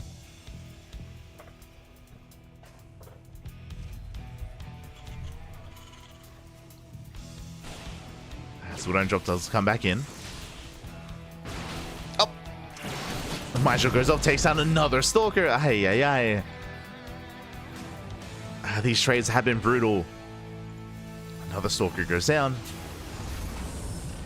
Colossus production has begun. And Astrea at least has eyes on the move out. Spirit actually pushing a little bit earlier. Stim is not done. But Spirit, he does break out. So far, bleeding out Marines. 7 probes going down across the map. The auto turret going ham. And Astrea, he is in trouble. Nice pick also. Catching a couple more units. Slowing down the push. Stim finishing up in a couple of seconds. Combat shields is on as well. And back at home, Astrea, can he keep up with this? First Colossus has arrived. Spirit, he's holding onto that stim. Does boost in. We'll siege the tank. Tank always going up for the Colossus. Takes down the pylon. Pylon goes down. Double drop on the right hand side. Spirit going for a split push. And there we go. He goes for the dive. Shield barriers are ready. The Colossus goes down, and from there, Astrea, he just cannot keep up. The soldiers are falling one after the other. Nice target firing here out of Spirit. GG gets called, and Spirit, he will take the series 2-0, qualifying for LiuLi Cup 2024 Grand Finals. GG. GG, well played, Astrea. Otherwise distracted there with his army. The Colossus was on hold position, was just left on its own. Same with the main army. And Spirit, he was able to sneak in, focus it down, and just snowball from there. GG. GG, well played. Very decisive play there out of Spirit. A bit of a more one-sided series. We did see some uncharacteristic mistakes out of Astrea, though, is what I will say. Both in Game 1 and in Game 2. Did see Astrea slipping up a little bit there. And with that, GG. GG, well played.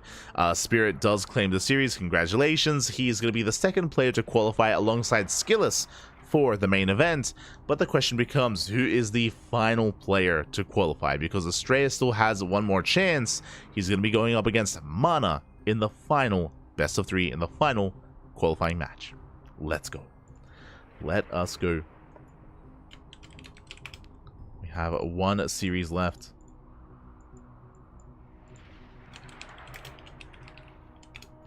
Do need a moment to set things up and to get things ready. Now, as a reminder as well, if you are a fan of some of the players that did not make it through, such as the loser of this series, for example, there is another qualifier. We had the Asia qualifier a couple of days ago. The Asia qualifier did include Southeast Asia, did include China, did include Korea as well. Today is the European and Americas qualifier, and I believe it is tomorrow. Let me just double check. Yes, tomorrow at this time, or the same start time as today, tomorrow is the global qualifier. That means it's just open to all regions, which means the players that did not make it through the Asia qualifier and this qualifier have another chance tomorrow. But it is a very brutal qualifier. The global qualifier has one spot. Only one player can make it through the global qualifier, so that is brutal. Ideally, you want to make it through your own regional qualifier instead.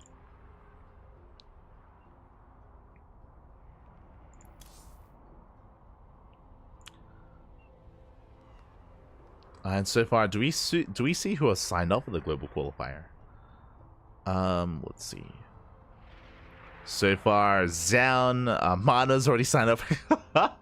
MaNa's already signed up for it as well. Ryung, Creator, Nicaract, Shameless, Cristiano. It's going to be a very intense qualifier. Very intense. And again, that's going to be tomorrow.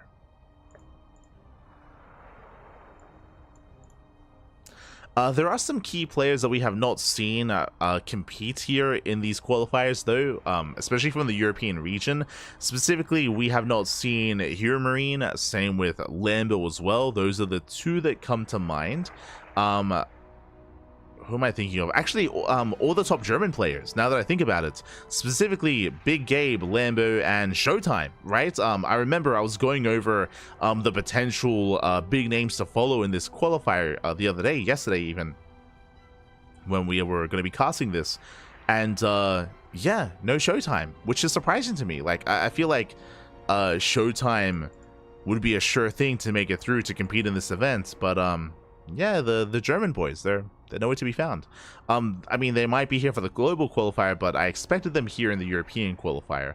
I mean, in general, I know that Gabe and Lambo, they aren't the most active players, especially when it comes to these other big major online events. Lambo and Gabe, they're more, I mean, especially coming into January, I'm sure they're taking some time off and enjoying themselves. They're not as much on that grind, but Showtime is, right? Like Showtime, he was playing in the Master Coliseum.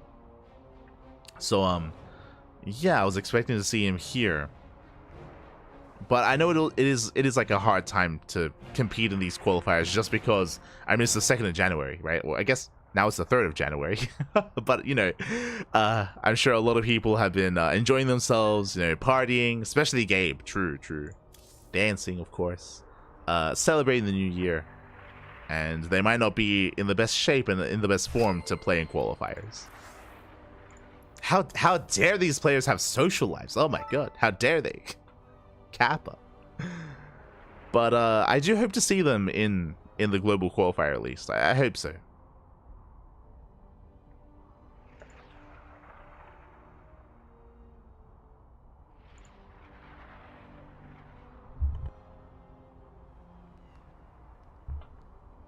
So we'll keep an eye on them in the global qualifier tomorrow. Gabe is always in shape. Big shape. True.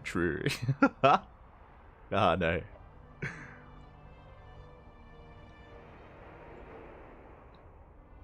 The shape of a pizza. Ah. Non-stop disco for Gabe. Not like this. I mean, I'm sure they're in shape, but it's more so what I was alluding to. I don't know if they're hungover, papi. That's what that's what I was alluding to. I don't know if they party too hard New Year's Day, papi. I don't know.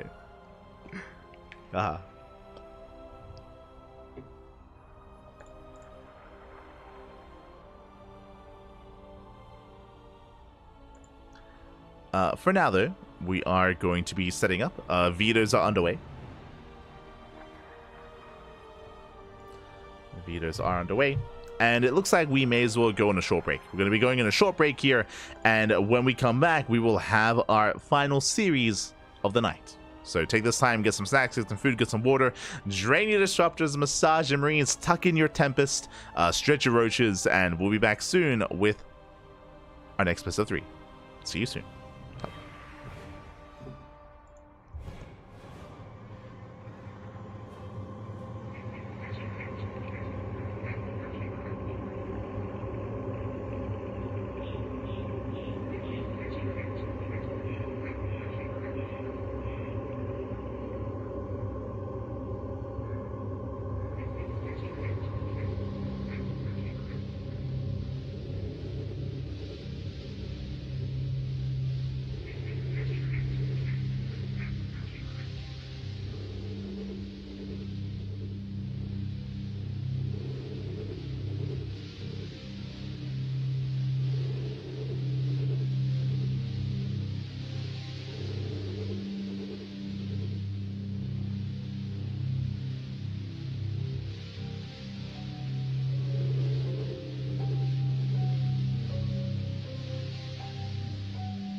And welcome back, everyone. Welcome back to the final series of the night, to the final qualifying match of the LiuLi Cup 2024 Grand Finals EU and Americas Qualifier. Here we go. We have one final best of three, and spawning in the top right-hand corner of ley lines, we have the Polish Protoss player, the Red Protoss representing Team Liquid. It is MaNa. And spawning in the bottom left-hand corner, we have the American Protoss player, the American Hope, the Blue Protoss. It is Astrea. Here we go, and if you're in the chat, you know what time it is. It is Gamba time. Predictions are open. Place your bets on who you think will take the series. Best of luck in the chat as we do settle in. I see someone asking in the chat, is this live? Yes, this is live. Shout out to our bot stream elements for automatically responding. But if the event is not live, then it is typically stated in the title. We don't have any rebroadcasts here on the channel. No rebroadcasts, but we sometimes have some replay casts. If so, then we do typically state that coming into this. But no, the event is live. Exclamation mark B in the chat if you guys want to have a look back yourselves. I do recommend checking out the VODs though, because we had some insane series here in the lead up to this final qualifier. I do recommend especially Spirit versus Cristiano. That was the highlight of the qualifier so far. It was a crazy best of three. But now we're settling into our final PvP. Let's go. Let us go. So far, we do have a 2-gate opener here out of MaNa. Likewise, Astrea going for a 2-gate opener as well. Astrea doing Astrea things. He very often does hide or does throw down his gateways further back in the main. It is a very Astrea thing. I don't think any other player really does this consistently. I think I've seen Showtime do this like once before. It's, yeah, a little bit odd here. I would love to know the rationale behind this. It does mean that your wall off here at the natural is a little bit delayed. He does still eventually wall this off. Double defend against Adepts, but for now the 2 gateways are set up further back, and it can make things a little bit more awkward for the aggressing player or the opposing player to scout, but for the most part we are settling in. It's going to be Stalker Sentry opener out of MaNa, double Stalker out of Astrea, something a little bit more assertive from our Blue Protoss. With this, he's going to be moving out. Does move out. Across the map will pylon block at the natural. MaNa going to be opening up with a robo. Oh my god. MaNa, he did miss the pylon. Missed the pylon. MaNa, he's getting ready to defend against a proxy that doesn't exist, as MaNa did miss that second pylon. He believes it is across the map somewhere else. It's still going to be expanding, but this is a very safe, very defensive opener out of MaNa. Last MaNa did not scout the expansion either. Hallucination moves out, will not be denied, and eventually MaNa will realize what's been happening. What has been going on. From here, Astrea backs up. Going to be a Twilight Council opener out of our Blue Protoss player, with a faster expansion as well. So working towards Blink. Hallucination does get eyes on the pylon, now MaNa knows, and he also gets eyes on the expansion as well. So coming into this, Astrea is going to have an economic lead, but MaNa, the pressure is on to get some damage done across the map, and here comes the Robo, the War Prism. War Prism's on the way. Now with this War Prism, you can reinforce across the map with the depths and try to shade into the mineral line and get some economic damage done. Meanwhile, the mortar production has begun for MaNa. He is moving out. The move out is spotted. Astrea, he is aware. He sees the warp in. As MaNa moves out, Astrea moves in. Uh-oh. And does MaNa turn around? As Astrea, he has control of the natural, pushing up into the main. There's nothing here to defend. That's not his pylon. The pylon is going to be targeted down. That will deny the immortal. And MaNa, he's committed. Force field doesn't do much. Pylon goes down. There's the recall. Astrea, he gets home just in time. Going for the Prism. Prism goes out. Massive pickup. And Astrea, he's all over this. He shuts down the aggression. Shuts down the Prism. The army, the sentry. GG gets called. And Astrea takes game number 1. Whew. GG. Everything just escalating so quick as things snowballed out of control. Again, MaNa, he was committed with his move outs. He chose to commit, of course, chose not to turn back around. He lost his pylon, he lost his robo, lost everything. And with that, GG, we're getting into game number 2. And the pressure's on MaNa to bounce back. I'm hoping for an ace match. I'm hoping for a game 3, but the pressure is on MaNa. And we'll see if we can force that ace match.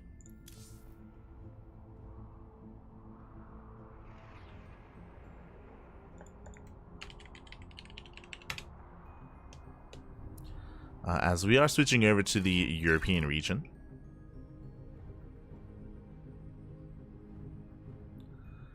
So again, the way this works is that game 1 is on the Americas, game 2 is on Europa.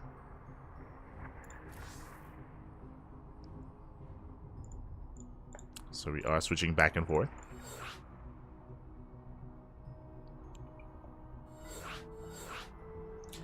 And we have our map of choice. Game 2 is going to be on ley lines. Here we go.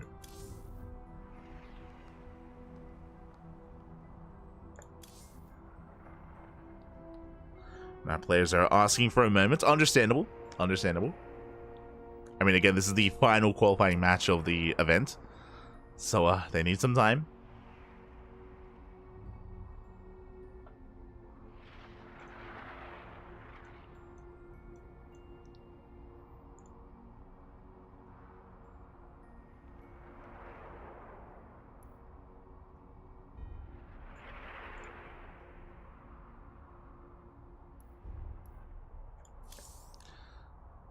We go.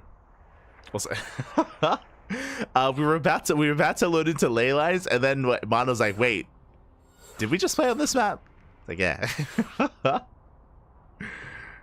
So we're switching over. My apologies. Getting ready for Whispers of Gold for game 2. Getting into Whispers. Making sure we have everyone invited. Making sure we're good to go.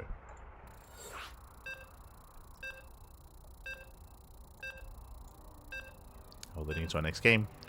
And again, I'm hoping that we can get a game 3 out of this, especially after game 1. Game 1 was a very abrupt end. We weren't able to really sink our teeth into that PvP. I'm hoping for more of a back and forth here.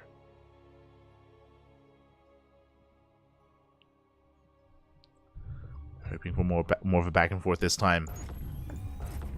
But the pressure is on, as spawning in the bottom right hand corner of Whispers of Gold, we have our red Protoss player representing Team Liquid down in the series. We'll see if we can bounce back and force that ace match. It is MaNa. And spawning in the top left hand corner, we have the American Protoss player, the blue Protoss, leading the series 1-0. Unamas, one more game is all he needs to qualify for the main event. It is Astrea. We go.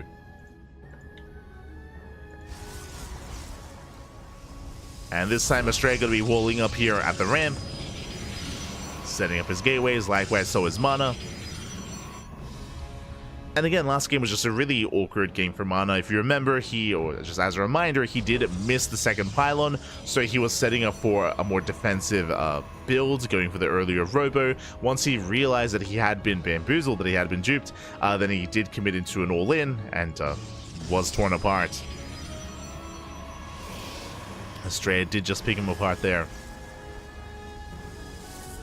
But now we're getting into game 2. 2-gate opener. 2 gateways for Astrea, likewise 2 gates for MaNa as well. So far we are mirroring each other. MaNa moving out with his probe, looking to hide his second pylon.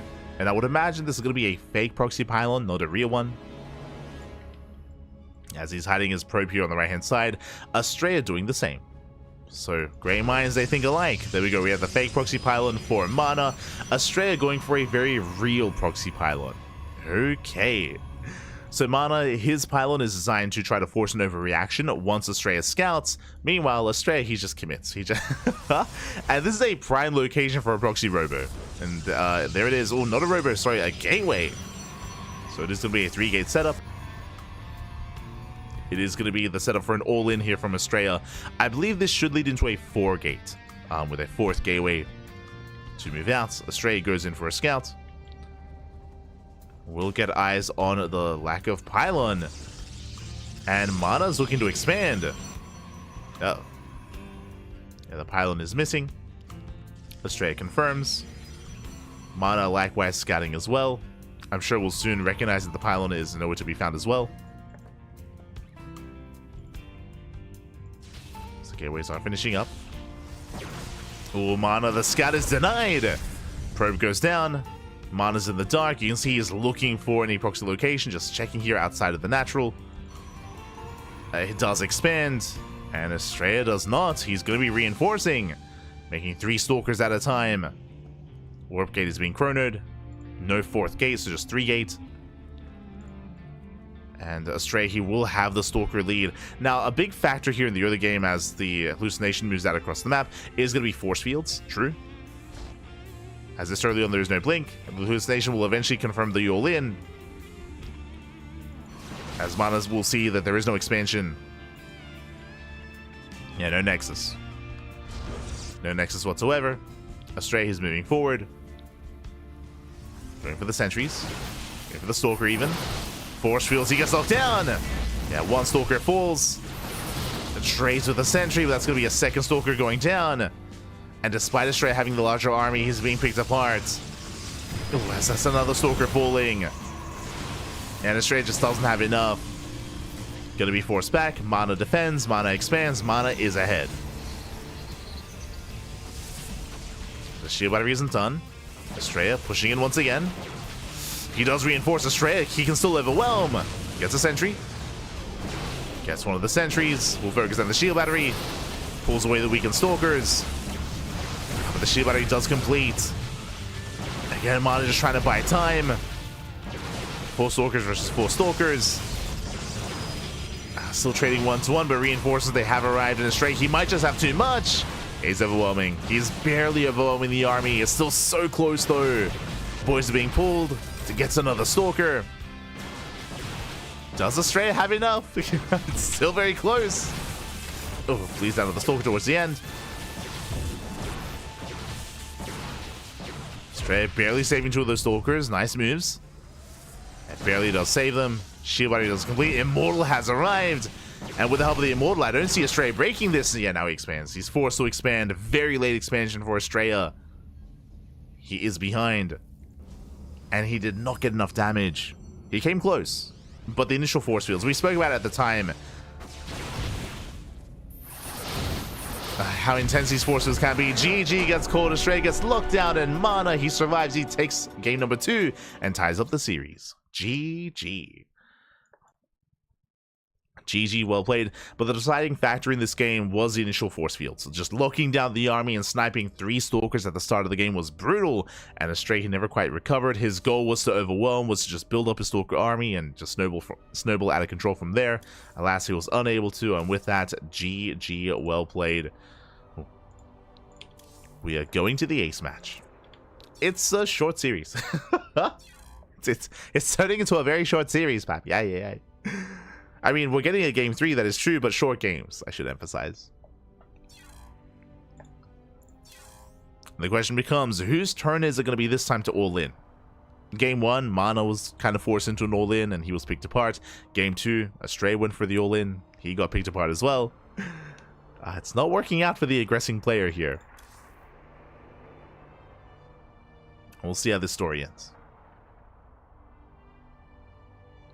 Hey lad, is Astrea teamless at the moment? Yes, he is teamless. That is why when I introduced him, I'm not mentioning a team. There's also no team under his name right now. You can see MaNa on the screen that we're currently on. You can see Team Liquid under his name, and it's blank for Astrea. So yes, currently teamless. He was on Virtus Pro for a while, but has since been let go.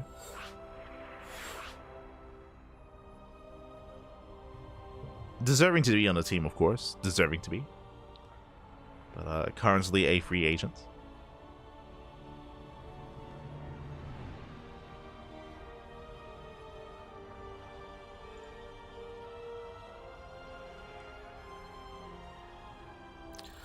And here we go. We're getting into the ace match, the final game of the series. It's going to be on Ultra Love.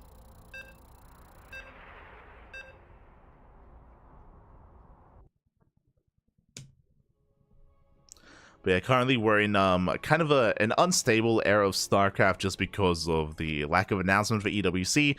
Because of that, I'm sure a lot of teams are not as willing to invest into these players. But again, I'm sure we have announcements to come, and despite that, January is still a very busy month, as there are a lot of events going on, whether it's the LiuLi Cup, or whether it's the Master Coliseum, or even our regular online weekly tournaments as well. And here we go, we're getting into the ace match of the final qualifying match, and spawning in the top right-hand corner of Ultra Love, we have the Polish Protoss player, the Red Protoss representing Team Liquid. It is MaNa. And spawning in the bottom left-hand corner, we have the American Protoss player, the Blue Protoss, being forced into the ace match. We'll see if we can bring it back. It is Astrea. And as we settle in, welcome one and all to Ultra Love. The biggest feature of this map in this matchup is the ramp. There's a ramp coming into the match. What does that mean? That means a gate expand is much more viable here. We should be seeing more economic openers. Gate into Cybercore, into either a faster expansion or a Stargate. We'll keep an eye on the gases. We'll see if extra gases are going to be taken, and if we go for a tech before expanding. So much more different dynamic here on Ultra Love. There it is. Second gas is on the way. So MaNa, he is set up to throw down a Stargate before the Nexus. Astrea staying on one gas. Geyser tells us he wants to be greedy. He's going for the Nexus. Just has to wait a little bit longer. There it is. The Nexus has been placed. And Astrea, he might even trigger an all-in out of MaNa. So Astrea, he cuts corners. Stays on one gas. Gets a faster Nexus as a result. That is a Nexus before the Cybercore. So very greedy here by Astrea. This is one of the greediest builds you can go for. Just gate expand, like technically like a Nexus first. I mean, you never see that, to be fair. So this is the greatest build you can go for from the side of Astrea, and MaNa is going for the one base all in. MaNa, he sees the greed and he responds with an all in. So here we go. Once again, it's going to be a short game here, one way or another. Either MaNa kills Astrea or he dies trying. And again, because of how many corners Astrea has cut, this means that the defensive Robo or Stargate are going to be delayed for Astrea. He is in the main. He does see the lack of pylon. He does confirm the lack of expansion. He should recognize that an all-in is coming. But knowing is, what, half the battle? Maybe a third of the battle at this point? There we go. He scouts, he confirms. There we go. He does get eyes on the Robo, gets eyes on the gateway as well. Astrea, he's aware of how much danger he's in, and can he hold, can he survive? Throws down his own Robo. His own Robo here at the natural. Astrea is setting up. At least trying to. MaNa moves out. Adepts get spotted. MaNa could go for a Prism first. Speaking of, you have to go War Prism first to drop into the main. To keep the pressure up. Astrea, he fully walls off. Shield battery is on the way. This is Nartos' pylon. Bear that in mind. Might factor into the defense later. As we should be going Prism into Immortal. Okay, Immortal's on the way. MaNa making his way towards the main. Immortal production has begun for Astrea. And he's getting a spotter pylon. War Prism has been spotted. Adepts are making their way into the mineral line. Two Adepts taking one-shot probes. They can and they will. Probes are going down. He gets two. He gets two workers. Shades away. Saves the Adepts. Immortals are soon to arrive. The first one is here. Still only the one pylon. And MaNa does have force fields. So does Astrea. Speaking of, he knocks down the Immortal. Oh, massive pick off. The Immortal is going to be targeted down. Shield battery within range. And the Immortal, can it be saved? It's not. It's not going to be saved. The Immortal goes down. Massive pick off. MaNa, he saves his own. And Astrea's in a rough position. Again, trying to hold on. He got locked down. Gateway's under fire. Backup shield battery on the way. Once again, Astrea has to be careful. Has to respect the force fields. Adepts a shade into the mineral line. Once again, force field locks down a sentry. And now we have two Immortals. Second Immortal has arrived. Adepts a shade into the mineral line. Probes are going down. And Astrea is being pulled apart. Once again, he gets up with the Immortal. Another Immortal goes down. Boys are being pulled. GG as MaNa. He snowballs out of control, and MaNa will take the series, qualifying for LiuLi Cup 2024, the Grand Finals. GG. GG, well played. Astrea going for the greediest build you can go for in PvP, going for a gate into expansion. MaNa, he was able to scout, able to confirm, he responded with the all-in and did pull Astrea apart. It was a brutal moment, I would say a pivotal moment when Astrea got force fielded. When the force field locked down the first immortal, when the first immortal fell, that was almost game then and there, as Astrea just was perpetually behind in the immortal count, could not keep up with the main army, and was pulled apart by the shades, pulled apart by the forces of MaNa. GG, well played. Congratulations, MaNa does qualify, and with that we have our qualified players. We have SKillous, Spirit, and MaNa making it through. GG, well played. As you can see here on the bracket, SKillous was able to take down Nickrat, taking down MaNa as well to qualify. Spirit likewise took down Cristiano, Anticore, and Astrea to qualify as well. So we have SKillous, we have Spirit, and we have MaNa, of course, as he was able to claim victory over Astrea. Very well done, congratulations. And they're going to be able to join up with the Koreans that qualified as well. If you're curious, who are the players, who are the Koreans that qualified for the main event, it was 2 Zergs and a Terran. It was Solar, Shin, and Gumiho that also qualified for the main event. Oh boy.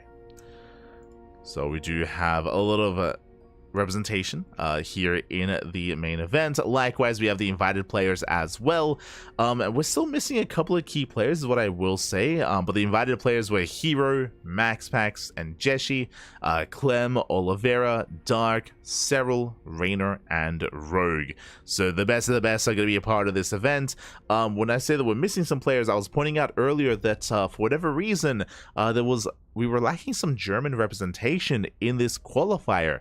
I'm referring to some of the best players in Europe. I'm referring to Showtime, Big Gabe, and Lambo. Those 3 players that were missing in action here tonight. There is, of course, going to be another chance tomorrow in the global qualifier, but the global qualifier is going to be a brutal one. It's not going to be easy here whatsoever. Again, if you're a fan of Astrea, Astrea does have another chance to qualify in that global qualifier. But the Koreans are going to be there as well. You know, players like Zaun, players like Creator, players like Trap, and many others are going to be taking part in that qualifier.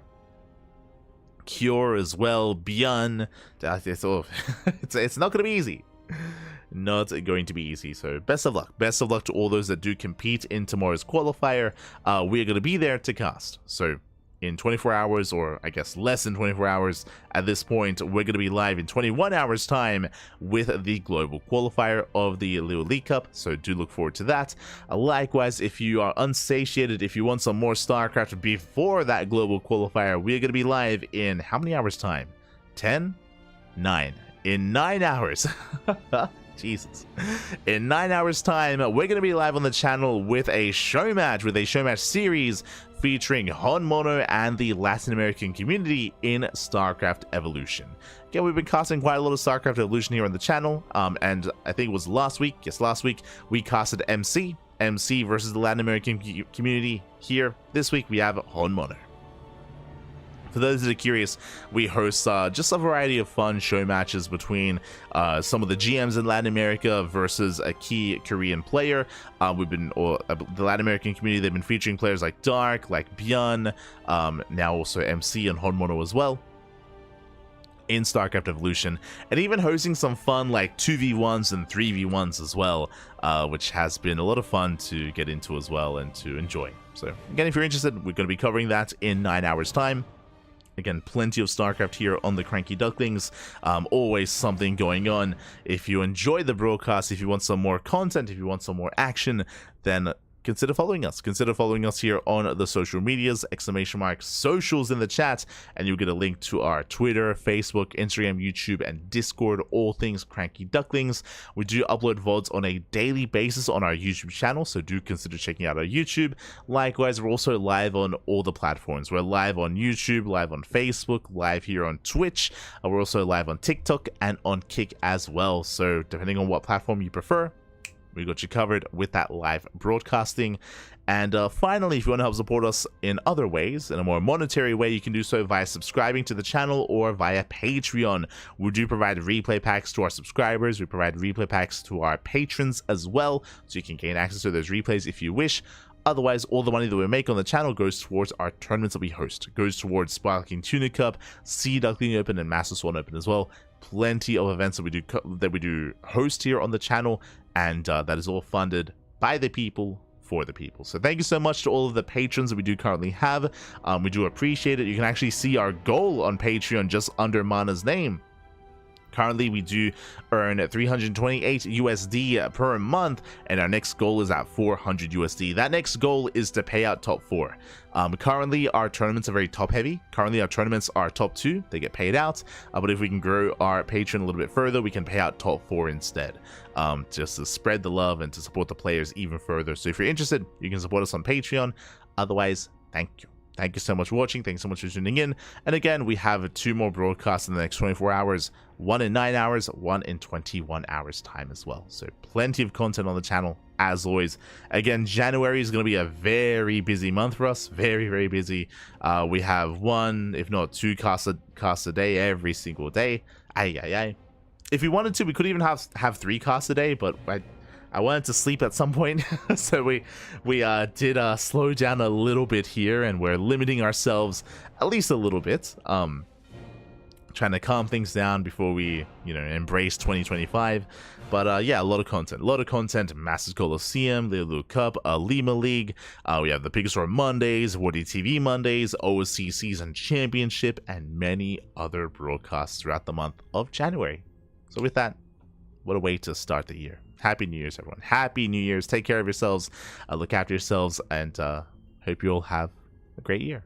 Great year. With that, we're going to be wrapping up. We're going to be heading on over, and we're going to be raiding another StarCraft channel. If you want to stick around, do give them some support. Who is streaming? Who is streaming at the moment? Who can we send everyone over to? Let's have a look. There's Sergeant Sadsack. There's Thriving GG. Big Gabe here, Marine. Happy, where was he in the tournament? But Gabe is also streaming. We have Mishu. Who else? We have Florencio as well. Crimson. Oh, that's a different Crimson. I was like, Ben? Happy.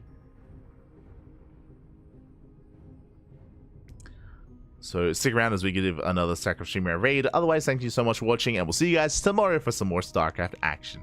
Otherwise, thank you so much. Until next time. Hasta luego. Ciao, papi, ciao. Hasta luego.